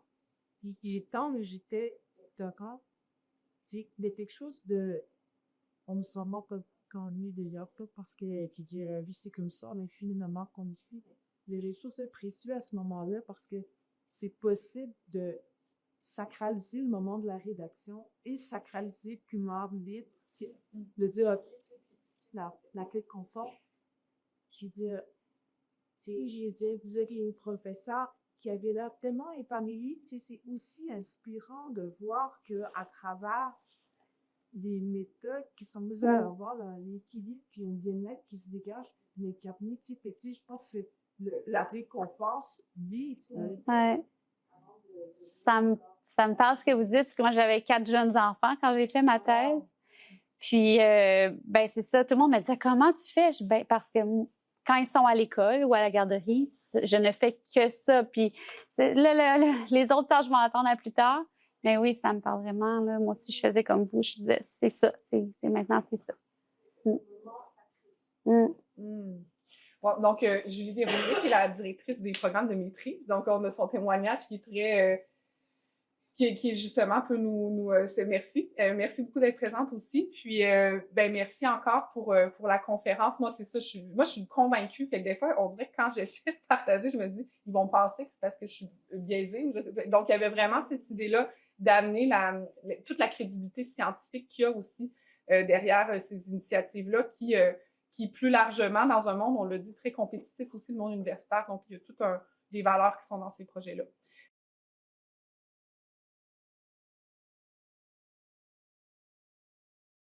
Donc, je vous ai présenté Charles tout à l'heure, mon collègue, donc avec qui on a travaillé au bien-être numérique dans les écoles primaires, secondaires. Et ben, aujourd'hui, il va vous parler de manière plus large de l'importante question du bien-être numérique au cycle supérieur. Il est tout indiqué pour vous parler de ces choses-là, puisque Charles a travaillé dans le cadre de sa thèse doctorale sur ces questions-là. Alors, un peu même principe de tout à l'heure, il va y avoir donc pendant à peu près 45 minutes, en tout cas, je ne sais pas. 40-45 minutes, là. 45 minutes, tout ça. Donc, je le remercie beaucoup. Charles a fait le chemin de Sherbrooke pour être là aujourd'hui. Émilie de Montréal, donc je le remercie encore de sa présence. Et je te laisse la parole. Merci Marie-Pierre. Ben oui, je suis bien content d'être ici, plus que si j'avais eu à faire ma communication à Sherbrooke par exemple, webinaire, tout ça. Parce que ça, c'est à la fois un avantage et un désavantage. Ça fait en sorte qu'on peut faire beaucoup plus de conférences maintenant de notre bureau. Mais je trouve que c'est pas la même chose. On n'a pas l'opportunité d'interagir avec les gens autant que lorsqu'on est en personne. Donc, moi, je suis vraiment très, très heureux d'être ici pour justement vous parler de bien-être numérique. Là, je suis arrivé avec un titre plutôt long parce qu'au départ, quand Marie-Pierre m'a contacté pour cette conférence-là, je n'étais pas certain de quel angle j'allais prendre pour aborder la question avec vous. C'était déjà il y a plusieurs mois. Donc, je m'étais donné un titre un peu générique, un peu passe-partout. Comme ça, j'allais pouvoir un peu y mettre ce que je veux. Ce que je veux faire aujourd'hui avec vous, c'est un peu comprendre les liens et tensions qui peuvent exister entre le bien-être numérique et l'engagement. Aujourd'hui, on parle de l'engagement académique, l'engagement dans les études, entre autres, aussi les retraites de rédaction, comment ça peut nous aider à rester engagés. Bien, on va voir comment la notion de bien-être numérique peut être incluse là-dedans. Et je veux surtout aussi vous proposer des pistes de solutions pour faire du bien-être numérique en enseignement supérieur, une préoccupation collective. Parce que si ma recension des écrits, si mes recherches me montrent une chose, c'est que le bien-être numérique, on a tendance à le travailler comme quelque chose d'individuel. On parle de notre bien-être numérique à chacun, mais il faudrait être capable de davantage de penser sur le plan du groupe, sur le plan même, je dirais, institutionnel. J'aurai l'opportunité de revenir là-dessus. Donc, juste pour vous dire que ma conférence va être basée sur, oui, des écrits scientifiques, il va y avoir quelques réflexions peut-être éthiques là-dedans aussi.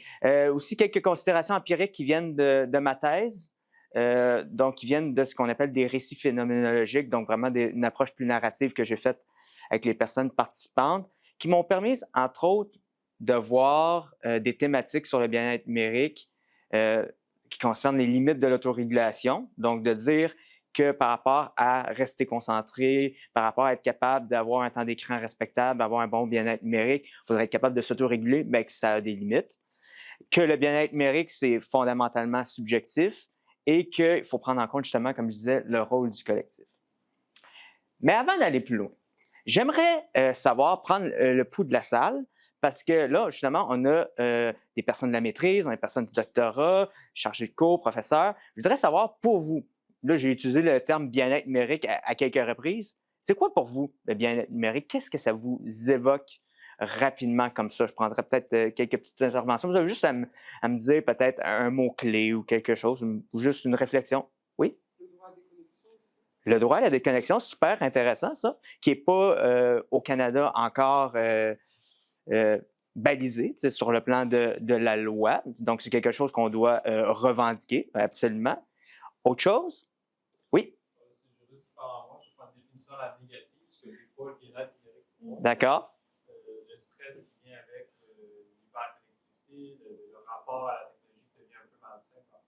À juger. Donc, oui, absolument. Si on parle de bien-être numérique, il faut quand même être capable de voir qu'est-ce que pour nous est le mal-être numérique, si je l'appelle comme ça. Donc, à quel moment on sent qu'on a perdu ce bien-être numérique-là, justement, dans le contexte d'hyperconnectivité? Oui? Je pense que c'est le courriel aussi.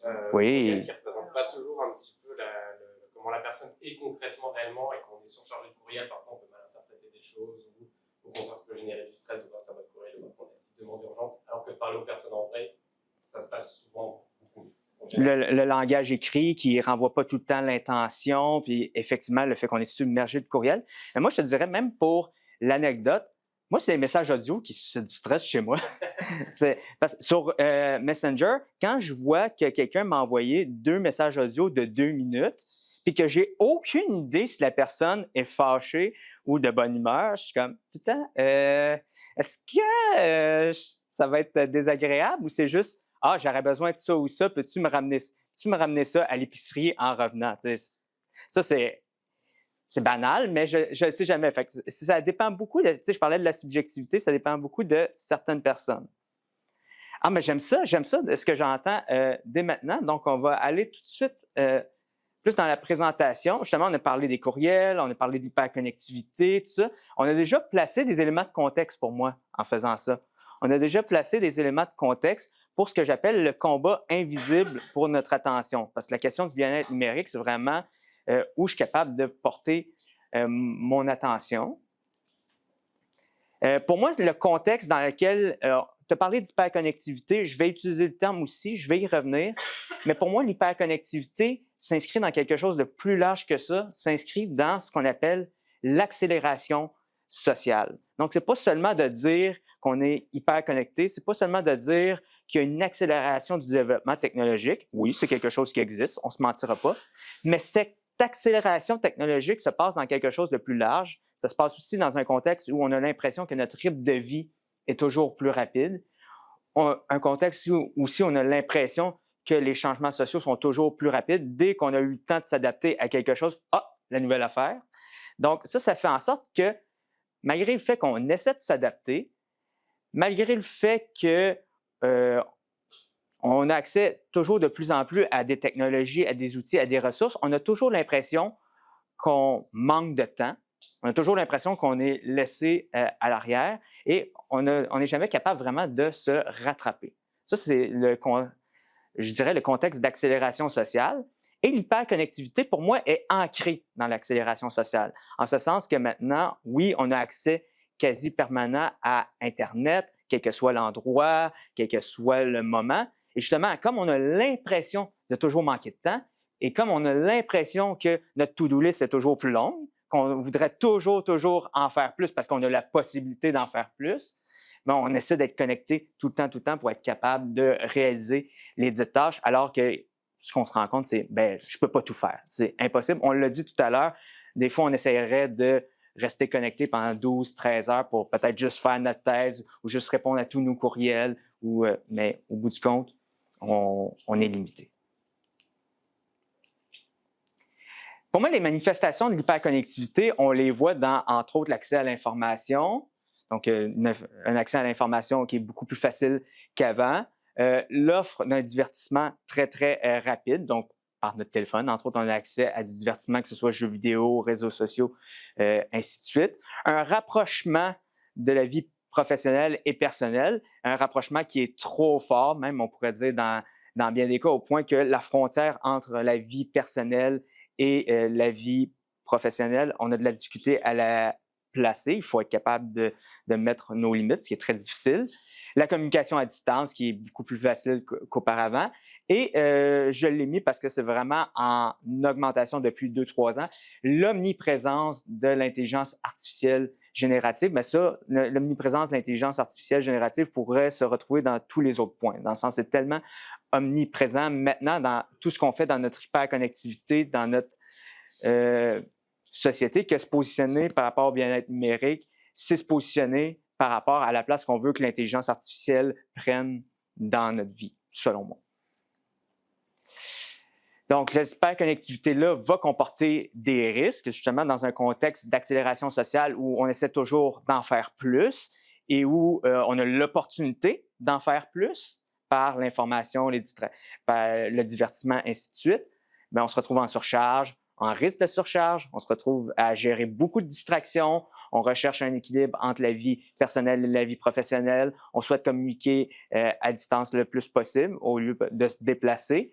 Et en essayant de tout faire ça en même temps, parce que c'est rare qu'on va essayer de faire chaque chose une à la fois, ben, on peut développer une impression de ne pas être à la hauteur des attentes, soit des attentes que nous-mêmes nous sommes formulées ou des attentes qu'on reçoit plus ou moins explicitement de nos institutions, chargées de cours, peu importe.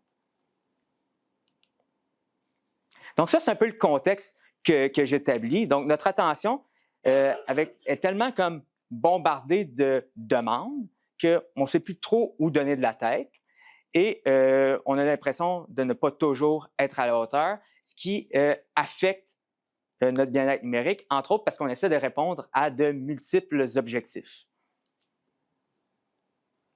Mais le bien-être numérique, c'est quoi? Selon Vanden Nabil, le bien-être numérique, c'est, somme toute, une expérience individuelle subjective d'équilibre optimal entre les bénéfices et les inconvénients obtenus à partir de la connectivité mobile. Ce que ça veut dire, c'est faut pas voir la situation comme étant noire ou la voir comme étant blanche. C'est-à-dire qu'il y a quand même des avantages à avoir les technologies numériques dans notre vie, à vivre sous l'hyperconnectivité. S'il y avait zéro avantage à mobiliser les technologies, on ne les mobiliserait pas. On ne serait pas devant ce problème-là. Donc, il y a quand même des avantages, mais il y a, comme j'en ai déjà parlé, beaucoup d'inconvénients aussi. Donc, l'idée du bien-être numérique, c'est de garder cet équilibre-là entre ce que la technologie peut m'apporter et les inconvénients. Et cet état-là est expérientiel, subjectif et relève du plaisir qu'on peut retrouver dans l'utilisation des technologies, le soutien que les technologies peuvent nous amener et aussi une perte minimale de contrôle. Donc, c'est-à-dire d'essayer de garder le plus possible le contrôle de notre utilisation des technologies. Parce que ce soit quand on est sur les réseaux sociaux ou même que ce soit quand on mobilise des plateformes comme Teams, Zoom, peu importe, dans nos études, on n'a pas toujours le contrôle de ce qu'on fait. Souvent, on se retrouve à avoir certains usages numériques sans trop s'en rendre compte. Et si je réduis encore plus la définition, le bien-être numérique, c'est quoi? On peut le diviser en deux. Donc, un bien-être hédonique lié au plaisir très, très immédiat. Pensez aux likes, pensez aux notifications, pensez à la gratification instantanée. Les réseaux sociaux, les notifications, ça cible le bien-être hédonique. Ça cible le plaisir instantané qu'on peut vivre sur ces plateformes-là. Et c'est pas pour rien, entre autres, que les notifications aussi en ligne sont rouges. Le rouge, c'est ce qui attire le plus notre attention, c'est ce qui suscite aussi, c'est ça, qui attire notre attention. Parce qu'auparavant, c'était même lié au danger. C'est dans le sens rouge était danger, danger. Notre cerveau est très, très attiré par cette couleur-là. Donc, il y a le bien-être hédonique. Et les plateformes aussi, pensez à Instagram, pensez à Facebook, sont faits à la manière des jeux de hasard. Donc, fonctionnent sur le principe du jeu de hasard, donc pour justement aller chercher, encore là, ce bien-être hédonique et le fait de vouloir constamment gagner. Le fait de « Ah, je vais peut-être voir quelque chose qui va m'intéresser, qui va me donner du plaisir. » Tandis que le bien-être eudémonique, ou on pourrait l'appeler aussi le bien-être psychologique, est ancré dans l'accomplissement d'avantages à long terme. Par exemple, réussir un examen, mener un projet, développer une compétence, ainsi de suite. Les deux peuvent très bien aller ensemble. Alors, je ne suis pas en train de dire que le bien-être hédonique et le bien-être eudémonique ne peuvent jamais être ensemble. Dans le sens, on peut mener un projet à long terme, par exemple, un mémoire ou une thèse, et vivre du plaisir, des moments de plaisir, il n'y a pas de problème. Mais les deux peuvent être parfois mis en opposition. Par exemple, quand le bien-être hédonique est trop fort, on n'est pas capable de résister aux notifications des réseaux sociaux et ça vient constamment nous distraire du travail qu'on est en train de faire. Là, dans ce cas-ci, notre bien-être hédonique vient un peu en opposition, en compétition avec notre bien-être eudémonique. Donc, j'avais déjà évoqué l'enjeu des distractions. Dans tous les enjeux que j'ai nommés précédemment, c'est probablement celui qui revient le plus souvent dans la littérature scientifique. C'est celui qui est le plus nommé et chez les personnes à qui je vais parler de bien-être numérique, c'est tout le temps celui qui est nommé aussi. Parce que c'est le plus difficile à gérer, la gestion des distractions. Et on a des stimuli externes, j'en ai déjà parlé, les notifications, et internes, donc nos pensées. Donc, juste nos pensées peuvent venir nous distraire. Mais le téléphone aussi peut être un stimulus interne. C'est-à-dire que notre téléphone, même fermé, peut suffire à nous distraire. Parce qu'on pourrait penser comme « Ah, ben je vais fermer mon téléphone, je ne recevrai pas mes courriels, je ne recevrai pas de notifications. Parfait, je vais pouvoir rédiger. » Attendez une minute. Il y a une étude de Ward et ses collègues publiée en 2017 qui a démontré que le téléphone, s'il est dans notre champ de vision, il y a quand même une charge cognitive qui est présente. C'est-à-dire que, parce qu'on le voit, on pense aux courriels auxquels on n'a pas répondu, on pense aux possibilités de « Ah, peut-être telle ou telle personne a communiqué avec moi », donc c'est quand même présent dans notre esprit.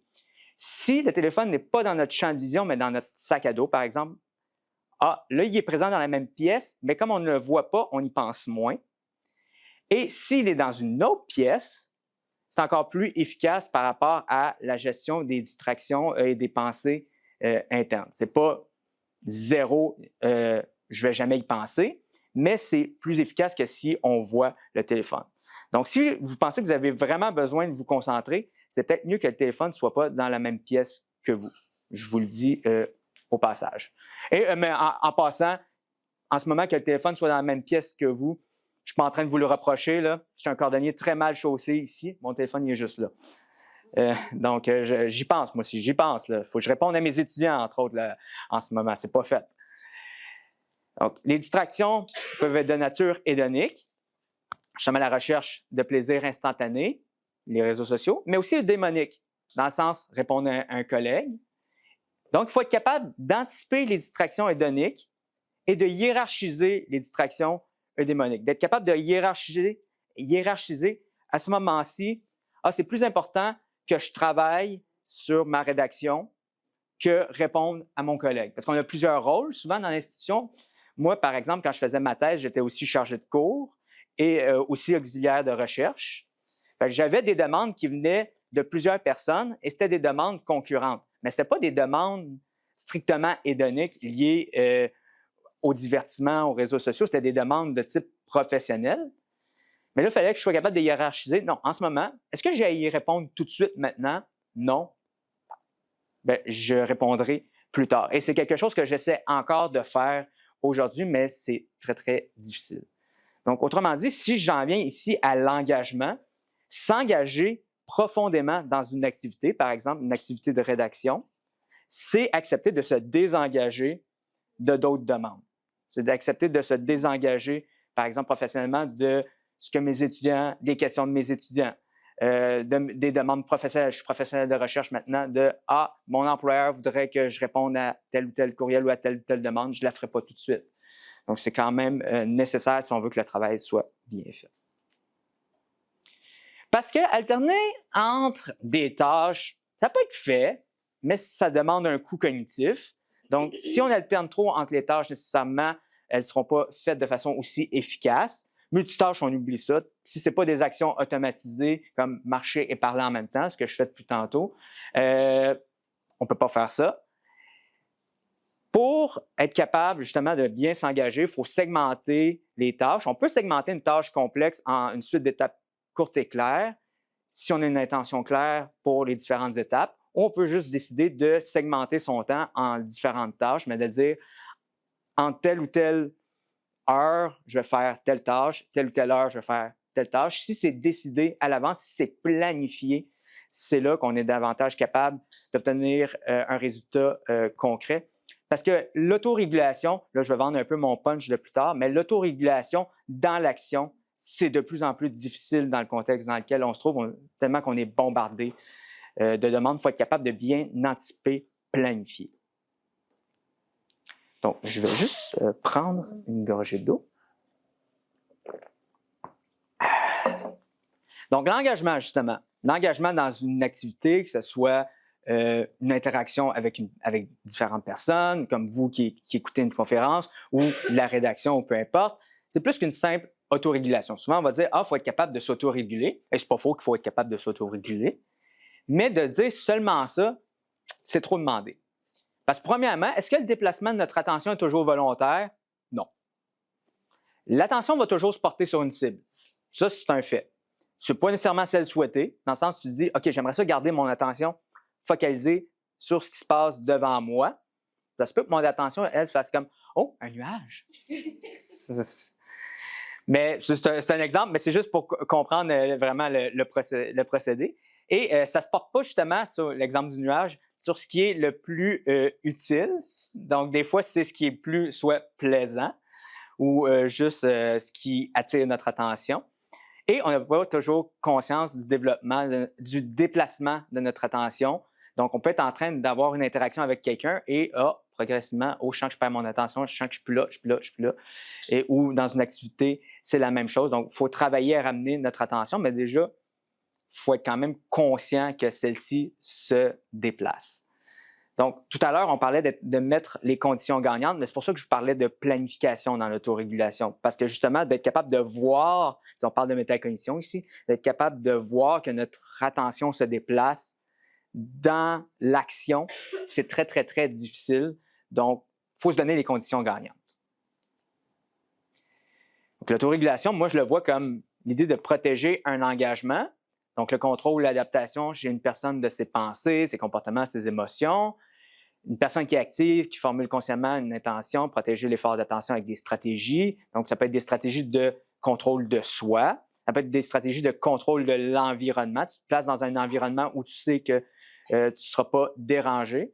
Oui, mais les personnes qui ont participé à ma thèse, pour vous contextualiser, c'était une thèse où je parlais du bien-être numérique pendant la pandémie, où les gens étaient confinés. Et ce que les personnes me disaient, c'est « Ouais, mais je n'ai pas d'environnement. » Et les personnes me parlaient d'environnement physique. Je n'ai pas d'environnement physique où bien me concentrer, où j'aimerais seulement pouvoir me déplacer, aller à la bibliothèque, aller dans un café, peu importe. Le fait de me déplacer, déjà, ça envoie l'idée à mon cerveau que je quitte le lieu où normalement je me divertis, où normalement je suis dans ma vie personnelle et je m'en vais dans un autre lieu pour vraiment travailler, ou je m'en vais dans un lieu où les autres personnes qui sont autour de moi, la bibliothèque, sont aussi là pour travailler. Et ça, ce contrôle de l'environnement-là, ce contrôle du contexte n'était plus présent pendant la pandémie. Donc, ça, c'est un exemple de stratégie d'autorégulation qu'on peut mettre en œuvre. Et généralement, ça va être pour poursuivre des objectifs d'apprentissage et ou de bien-être. Oui, j'ai mis « et ou ». Parce que oui, le bien-être numérique peut être une condition à l'apprentissage. Par exemple, si on sent qu'on est bien avec les technologies qu'on nous demande d'utiliser, par exemple, si une personne chargée de cours demande d'utiliser Teams, Moodle, peu importe, et qu'on sent qu'on maîtrise cette technologie-là et qu'on sent que ce n'est pas un temps d'écran qui est trop pour nous et que aussi on sent que dans nos interactions entre chargés de cours et personnes étudiantes, ça se passe bien, par exemple par les courriels, bien là, le bien-être numérique aide l'apprentissage.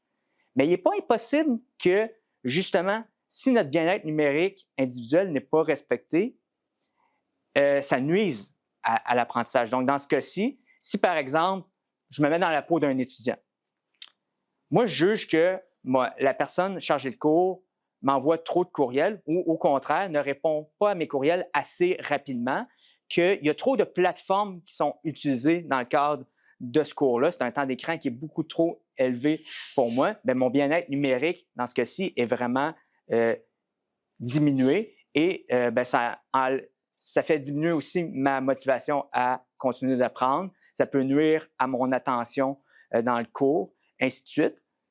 Mais là, je ne suis pas en train de dire que le bien-être numérique concerne seulement les personnes étudiantes. Les personnes chargées de cours et les professeurs aussi vivent cet enjeu-là. Dans le sens, moi, il y a souvent des personnes professeurs d'université qui me disaient les personnes étudiantes n'ont pas les mêmes attentes que moi par rapport au délai de réponse. C'est comme si on vivait sur deux planètes différentes et ils n'ont pas l'air tout le temps de comprendre que j'ai d'autres tâches à faire. Donc, tu sais, tout à l'heure, je parlais du collectif. Il faut être capable de nous entendre sur les modalités de gestion du bien-être numérique et c'est là que l'autorégulation devient limitée parce que si on est juste sur l'autorégulation et juste de dire « c'est une responsabilité individuelle », on n'y parviendra jamais. Donc, l'idée de se désengager d'une tâche, c'est de reprendre le contrôle. Donc, par exemple, tout à l'heure, je disais pour s'engager dans une tâche, il faut se désengager d'une autre tâche. Ça peut être une stratégie pour un engagement académique, si on décide de ne pas consulter nos réseaux sociaux pour rester concentré dans un cours. Mais si je décide de quitter un cours parce que l'usage de technologie ne me plaît pas, mais ça peut être une stratégie défensive aussi du bien-être numérique. Donc, comme je disais, le bien-être numérique et l'apprentissage peuvent aller ensemble, mais ce n'est pas un automatisme. Et comment j'en étais arrivé un peu à toutes ces conclusions-là par rapport au caractère subjectif du bien-être numérique et à la nécessité du collectif?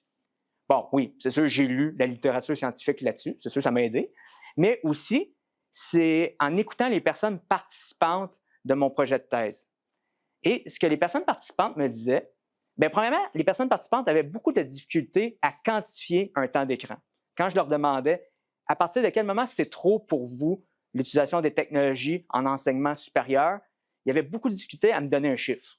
Bon, ça, sur le plan qualitatif, c'était très intéressant d'avoir cette donnée-là parce que c'était quand même c'était pas juste une personne qui avait de la difficulté à faire ça, c'était pratiquement tout le monde.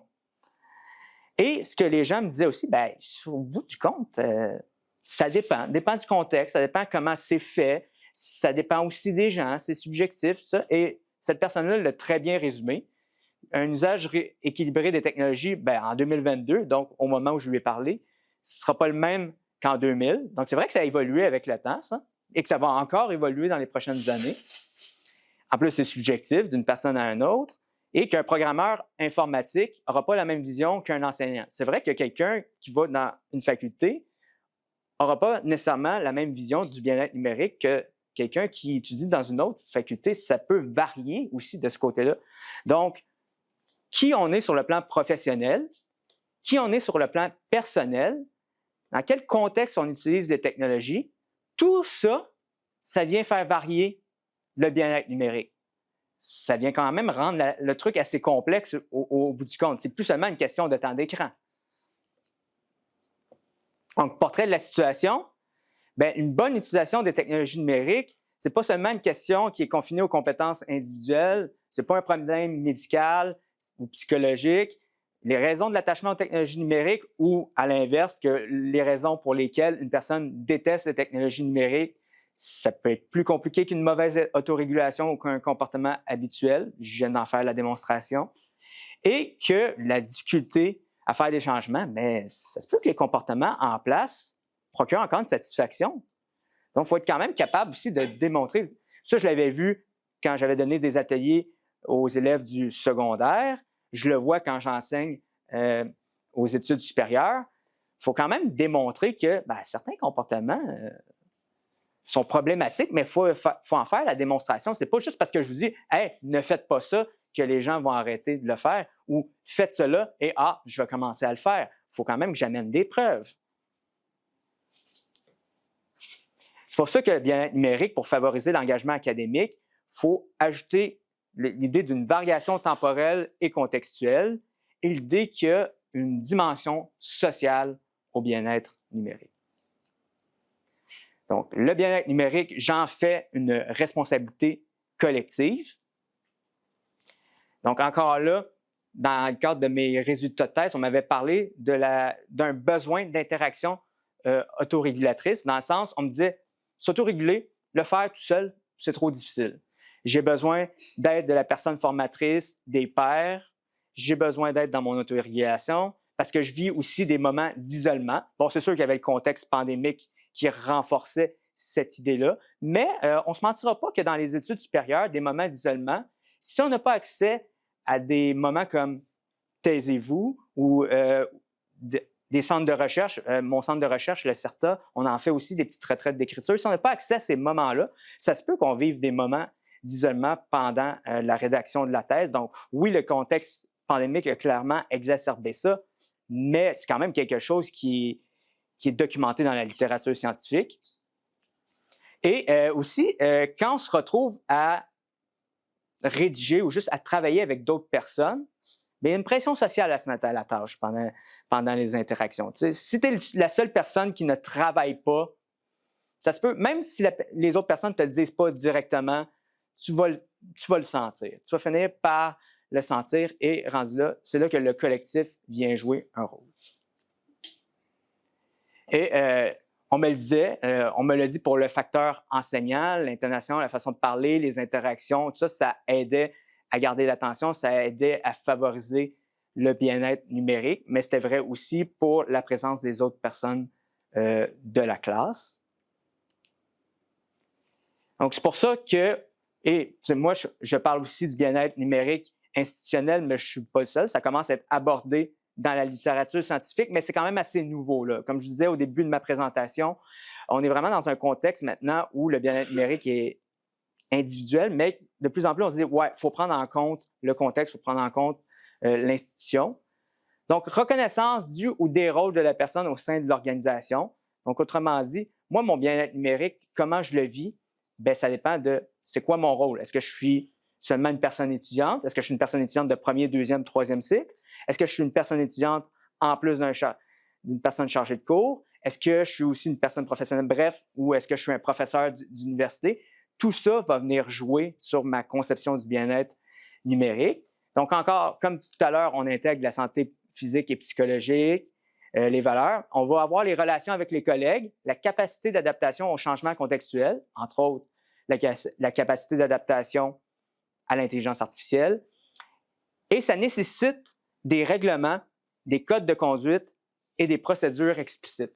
Et c'est souvent ça le problème dans nos milieux, j'allais dire dans nos universités, mais dans nos milieux professionnels en général, c'est que par rapport au bien-être numérique, par rapport à la communication en ligne, par rapport aux distractions, les règlements, les codes de conduite sont des fois implicites. C'est souvent comme, c'est pas clair de à partir de quel moment on devrait se déconnecter. On a parlé de droit à la déconnexion tout à l'heure. Ça, ce n'est pas balisé et selon moi, c'est un problème. La fréquence de communication, quelle plateforme on utilise aussi pour communiquer, c'est un peu, vous m'excuserez l'anglicisme, le free for all. Et ça, veut pas, ça crée du stress parce qu'on ne sait plus où donner de la tête. Et aussi, pourquoi il faut le prendre sur le plan collectif, le bien-être numérique, c'est que ce n'est pas tout le monde qui maîtrise les technologies. Donc, il y a des inégalités sur le plan de la maîtrise des technologies. Bon, premièrement, ce n'est pas tout le monde qui a accès aux mêmes technologies. Donc, déjà, il y en a qui sont plus avantagés que d'autres, premier niveau. Deuxième niveau, ce n'est pas tout le monde qui a la même compétence pour se servir des plateformes numériques. Et troisième, ce n'est pas tout le monde qui est capable, après ça, de se servir de sa compétence pour la mettre à profit pour ses usages et pour servir ses intérêts. Autrement dit, ce n'est pas tout le monde qui est capable de maintenir par elle-même son bien-être numérique, de faire preuve d'autonomie pour maintenir son bien-être numérique. Donc, il faut le prendre d'un point de vue collectif. Dépasser les limites d'autorégulation, c'est une co-responsabilité. Donc, expliciter clairement les droits et responsabilités des usages numériques, indiquer les attentes et limites de réactivité ainsi que les canaux de communication, réfléchir aux sollicitations au moment où celles-ci prennent place. Ça, c'est quelque chose qu'on peut faire, entre autres, dans une université lorsqu'on aborde le plan de cours. Lorsqu'on aborde le plan de cours, une personne chargée de cours peut clairement mettre dans le plan de cours les moments où elle va réagir, son délai aussi de réaction, où elle va répondre. Comme moi, je dis aux personnes étudiantes, écrivez-moi, à moins que ce soit quelque chose de vraiment personnel, mais si c'est une question sur la matière, écrivez sur Moodle, parce que je veux que les autres personnes étudiantes voient la question, parce qu'elle peut être pertinente pour eux. Ça fait en sorte aussi que je n'ai pas à répondre 10 fois à la même question. On ne se mentira pas, il y a aussi ça. Et aussi, ça permet, quand on présente le plan de cours aux personnes étudiantes, d'avoir une négociation avec les personnes étudiantes, de dire, OK, voici mes attentes comme personne chargée de cours pour mon bien-être numérique.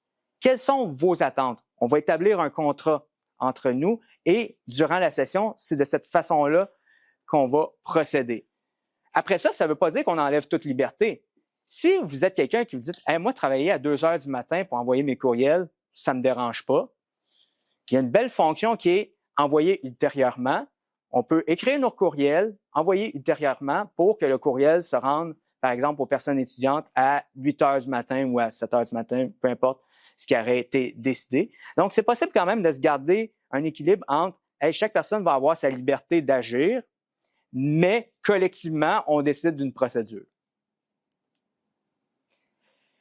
Mais quand on fait ça, je dois vous avertir, le bien-être numérique, c'est une question qui est potentiellement sensible. Il faut être capable de prendre un recul sur nos préconceptions. Considérer que le rapport au numérique, donc la relation que chaque personne établit avec le numérique, arrive avant l'arrivée à l'université, donc avant les interactions en classe, et que chaque personne étudiante, et même la personne chargée de cours, tout le monde n'aura pas le même rapport au numérique et que pour certaines personnes, cette question-là peut être plus sensible. Donc, il faut être capable d'ouvrir le dialogue avec des personnes qui ne pensent pas nécessairement comme nous. Et ça, c'est particulièrement vrai, moi, quand je donnais les ateliers avec le ciel, aller voir des adolescents ou même des jeunes du primaire, c'est vraiment ouvrir le dialogue avec d'autres générations, c'est vraiment ouvrir le dialogue avec des personnes qui ont une expérience totalement différente de la mienne. Et dans ce temps-là, je n'essaie pas de me présenter comme un expert de « non, j'ai la vérité, vous allez faire ce que je vous dis », mais plutôt c'est comme « ah oui, tu fais ça? parle-moi-en, je suis intéressé. Donc, je suis intéressé d'avoir ton expertise sur ta propre pratique. Et après, on leur présente la science. On leur présente qu'est-ce qui est dit et ils sont capables de faire la part des choses. Donc, pour moi, le bien-être numérique, ça devient une négociation pour que l'usage soit plus intentionnel des technologies, pour être capable de mettre l'accent sur le fait que c'est quelque chose qui s'apprend, qui est contextuel et qui peut être, comme je disais, négocié et qui est fait en fonction des circonstances et qui est fait en fonction du rôle occupé par une personne dans l'institution. Conclusion, j'ai 3 mots-clés que je veux que vous reteniez de ma présentation. Donc, intention, le premier, ça, c'est sur le plan individuel par rapport à mon bien-être numérique. Pourquoi j'utilise les technologies dans ma vie? Donc, d'être bien au fait de quelle place les technologies prennent dans ma vie, pourquoi je les utilise et comment je me sens quand je les utilise. Négociation, le fait que je vais avoir à négocier mes usages numériques avec d'autres personnes dans l'institution qui ont peut-être des visions différentes de la mienne, de la place que ça va prendre. Et sens, est-ce que collectivement, on est capable de donner du sens au bien-être numérique dans l'institution pour que ça devienne moins de la gestion à la pièce individuelle et plus une autorégulation collective, on pourrait le dire comme ça, ou une co-régulation, une régulation socialement partagée. Donc, c'est un défi collectif. Longtemps, on a pensé qu'on était des natifs du numérique parce qu'on naissait dans un contexte où les technologies étaient déjà présentes. Moi, j'aime mieux dire qu'on est des apprenants à l'ère numérique, même si on a toujours vécu avec les technologies autour de nous. Voilà.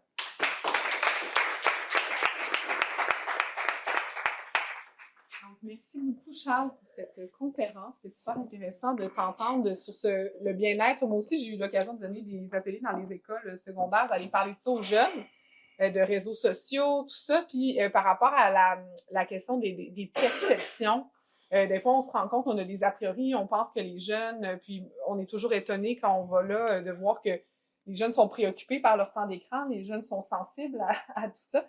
Et il en va de même pour les étudiants universitaires. Donc, merci pour vos 2 présentations. Moi, c'est un avant-midi bonbon. Hein? Moi, c'est comme autant mon expérience pratique au doctorat à travers les retraites. Puis là, ça touche aussi mes intérêts de chercheur, la présentation de Charles. Est-ce qu'il y avait des questions, des commentaires, des partages que vous vouliez faire en fin de rencontre? Là, ça a été beaucoup d'attention quand même, tout l'avant-midi. Donc, je comprends aussi qu'on va bientôt se rendre pour le dîner. Est-ce qu'il y avait quelques petites interventions peut-être pour terminer notre rencontre? Oui, Thomas. Oui, peut-être juste sur le bien-être numérique, c'est super intéressant. Déjà, merci. Ce qui est bien aussi, des fois, justement, par rapport au bien-être numérique, de se déconnecter, ça peut être c'est très souvent négligé, mais de revenir à la bibliothèque et d'ouvrir des vrais livres physiques. Réservez-vous des fois des petits moments à la bibliothèque, ouvrez un livre sur votre sujet de droit, un article scientifique, une monographie, que sais-je. Vous allez voir, en termes de productivité, ça peut vous faire des très gros élans.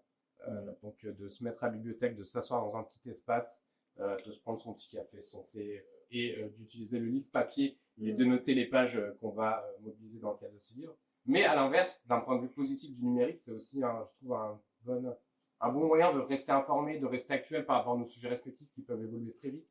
Un arrêt qui a été rendu, qui nous aurait échappé sur les réseaux sociaux, on peut peut-être voir des personnes qui vont en parler.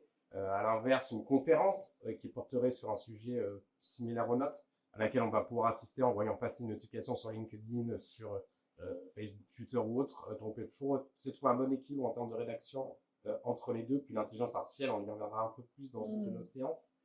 Mais pas trop se reposer dessus pour la rédaction des plans ou la rédaction tout court. Ça peut être un bon outil, ça peut aider à reformuler certaines phrases. Maintenant, c'est pas parfait. Mettez-y du goût, mettez-y de votre part personnelle, de votre écriture, de votre plume. Ce sera toujours plus agréable à lire. Et il y a des éléments que l'intelligence artificielle, d'un point de vue juridique, n'est pas encore capable de parfaitement faire.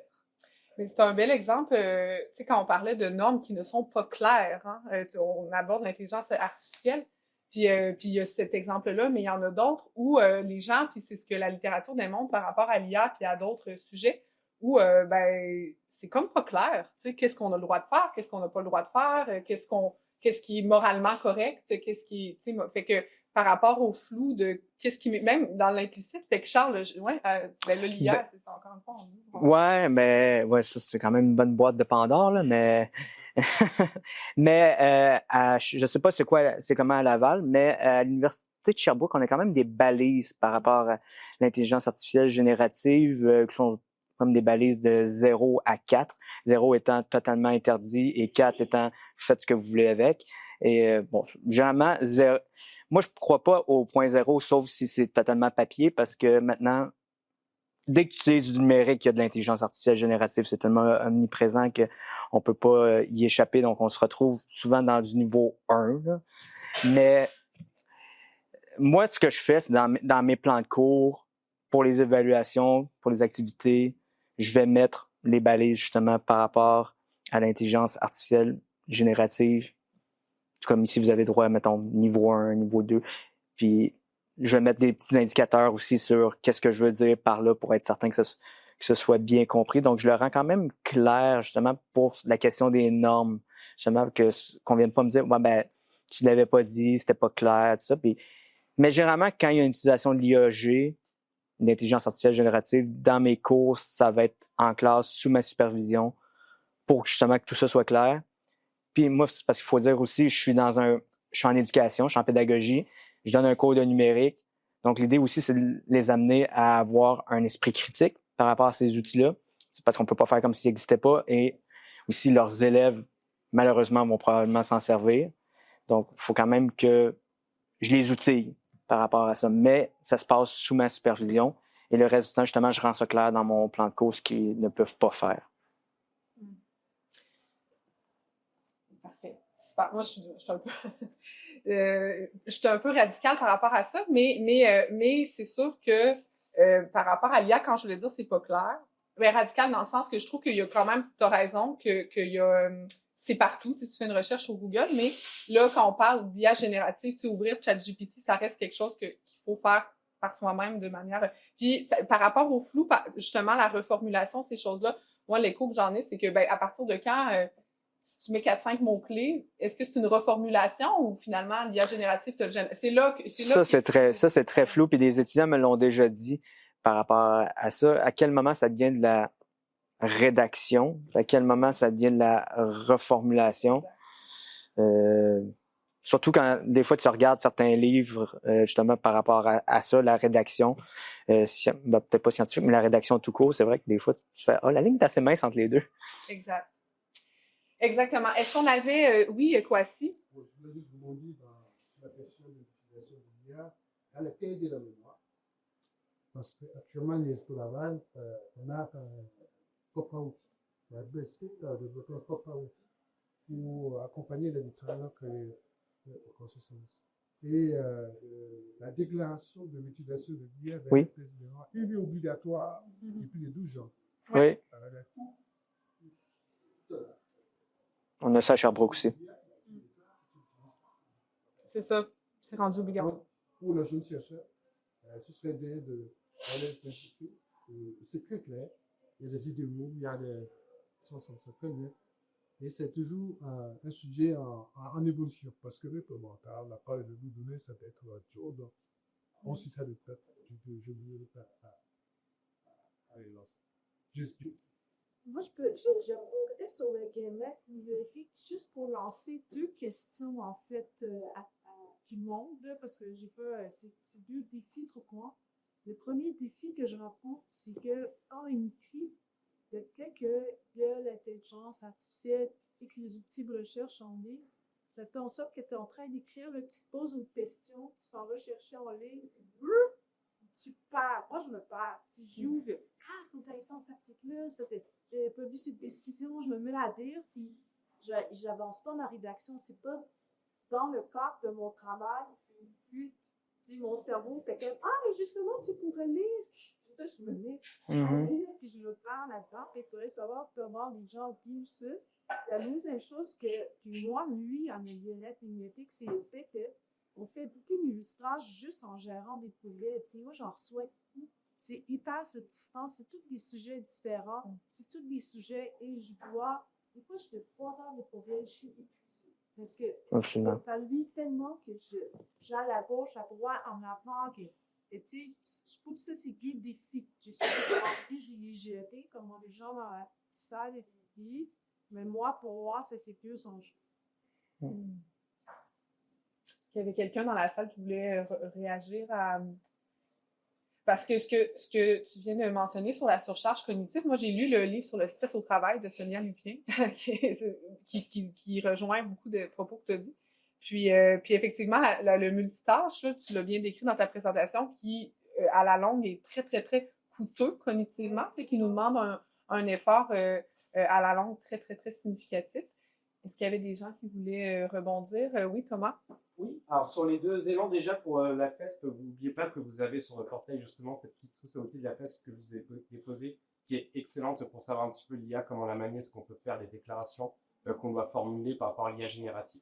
Donc référez-vous-y et allez plus en profondeur avec tout ce que vous propose la PESC, vous savez énormément d'éléments très pertinents. Sur les courriers, je rejoins totalement. Moi, ma stratégie, c'est plutôt d'essayer d'y répondre tout de suite pour éviter de générer un stress, de garder ce stress dans un coin de ma tête qui me bloquait justement dans la rédaction de la réalisation de mes autres tâches. Et répondre tout de suite, comme ça, c'est fait et je peux avancer, passer à autre chose. Et sur le côté multitâche que tu avais mentionné, qui est aussi très intéressant, si c'est pas toujours possible, si c'est possible, d'essayer d'arrimer la rédaction de vos essais, de vos mémoires avec un projet de recherche, d'être auxiliaire de recherche par exemple. Ça peut être aussi un bon moyen de à la fois avancer sur sa rédaction tout en réalisant des tâches qui seraient de nature un peu plus professionnelle. Parce que moi, une partie de ma thèse, en tout cas, a été nourrie aussi par les projets de recherche dans lesquels j'étais inscrit, ce qui permettait ce côté multitâche finalement d'essayer de le faire fructifier un peu, au lieu de me disperser dans des domaines qui avaient absolument rien à voir et du coup, quand je travaillais sur un domaine, l'autre domaine n'avançait pas du tout. Des fois, en répondant à mes contrats d'auxiliaire, même d'enseignement d'ailleurs, des fois en donnant des cours et en préparant des cours, il y avait des éléments où je me disais, ça, je vais pouvoir l'inclure dans ma thèse. Ça, c'est intéressant. Ou lorsqu'on me demandait de faire une recherche express, je me disais, ça, dans cette recherche, cet élément-là, très bien pour ma thèse, ça sera très bien, je le note, j'écris. Et également pour mon essai, parce que vous êtes pour la plupart, l'essai, c'était la même chose. Et j'ai aussi des collègues qui ont un travail, on va dire, je ne veux pas dire plus professionnel, mais dans une entreprise, société qui n'est pas forcément académique, qui sont amenés à réaliser des tâches qui ne sont pas nécessairement académiques, mais en réalisant ces tâches-là, ça va leur faire sonner une petite alarme sur, ça, par rapport à mon sujet d'essai ou de thèse, c'est intéressant, je prends note, je me mets de côté et je vais essayer de l'inclure d'une manière ou d'une autre dans mon essai de ma thèse. Ça peut permettre d'éviter un peu un éparpillement ou de perdre trop de temps, on va dire, sur sa rédaction quand on a plein de choses à gérer à droite et à gauche. Tout à fait. Des très bons conseils. Est-ce que les personnes conférencières, vous avez... Jordan, tu as levé la main? Oui, oui, vas-y. C'est une stratégie que j'ai trouvée. En tout cas, c'est des essais rares qui m'ont permis de trouver cette stratégie-là, mais je coordonne beaucoup d'activités de recherche et d'enseignement. Je fais en sorte que j'essaie de trouver au moins 3 moments dans ma journée que je peux faire dans les courriels. Environ une demi-heure par moment, ce qui me fait environ 1h30 par jour, mais ça me permet de me libérer l'esprit pour ensuite d'autres tâches de rédaction pour que là, j'ai pas l'impression que des gens attendent après moi pour répondre à des questions. Des fois, elles sont très courtes, mais que ça sollicite mon attention, ça me détourne de mon faire. C'est un très bon truc. Puis des fois, il y a une dynamique qui s'installe. Tu le parlais, tu sais, comprendre les attentes. Moi, je sais que je collabore beaucoup avec mon directeur de recherche, puis maintenant, de manière, on a fini par voir avec les années, j'accumule des choses sur un petit papier, puis on se parle en personne plus souvent. Puis des fois, ça va simplement mieux comme ça aussi, d'en accumuler au lieu que tout soit un courriel. Ben là, ça fait 12 points que j'ai dit. Puis des fois, c'est des petites choses tellement rapides, là. Donc, super. Est-ce que les personnes conférencières, vous aviez peut-être un dernier élément à ajouter? Est-ce que tout a été dit à ce stade-ci? Moi, je pourrais juste conclure pour dire que j'ai fait vraiment plusieurs ponts entre ce que tu as mentionné puis l'engagement dans la rédaction d'un modèle théorique qu'on utilise, le désengagement, autant numérique, mais aussi avec des gens, de se désengager de certaines tâches qui ne permettent pas de légitimer la rédaction. Ça m'a parlé. Super, super. Ben, moi aussi, c'est pour ça que j'ai fait aussi quelques liens que j'avais pas prévus au départ avec Taisez-vous pendant ma conférence, parce que je t'écoutais parler au départ, puis j'étais comme, mais tu vois, je pourrais faire un lien avec ce que je vais aborder. Puis ça a fait 2 conférences qui, je pense, sont très bien liées. Puis je pense qu'au bout du compte, c'est un peu de se connaître dans tout ça aussi par rapport au bien-être numérique, par rapport aux stratégies qu'on va employer, parce que je pourrais donner plusieurs stratégies, mais une stratégie qui va fonctionner avec quelqu'un ne fonctionnera pas nécessairement avec avec une autre personne. C'est d'être capable d'anticiper. C'est comme, moi je coupe les notifications. Mon Teams sur mon ordinateur, c'était rendu épouvantable à un moment donné. Là. Donc, des fois, c'est coupé juste pendant un certain moment de la journée. J'ai coupe pendant 1 heure, 2 heures, puis après je les remets. Là, mais il n'y a pas d'absolu dans tout ça. C'est bien dit. Oui, Kwasi? Juste pour terminer, Oui, tout à fait. je vais revenir à la représentation et je vais dire aux jeunes chercheurs qui sont dans la salle, c'est un excellent moyen pour se forger sa propre stratégie. Sincèrement.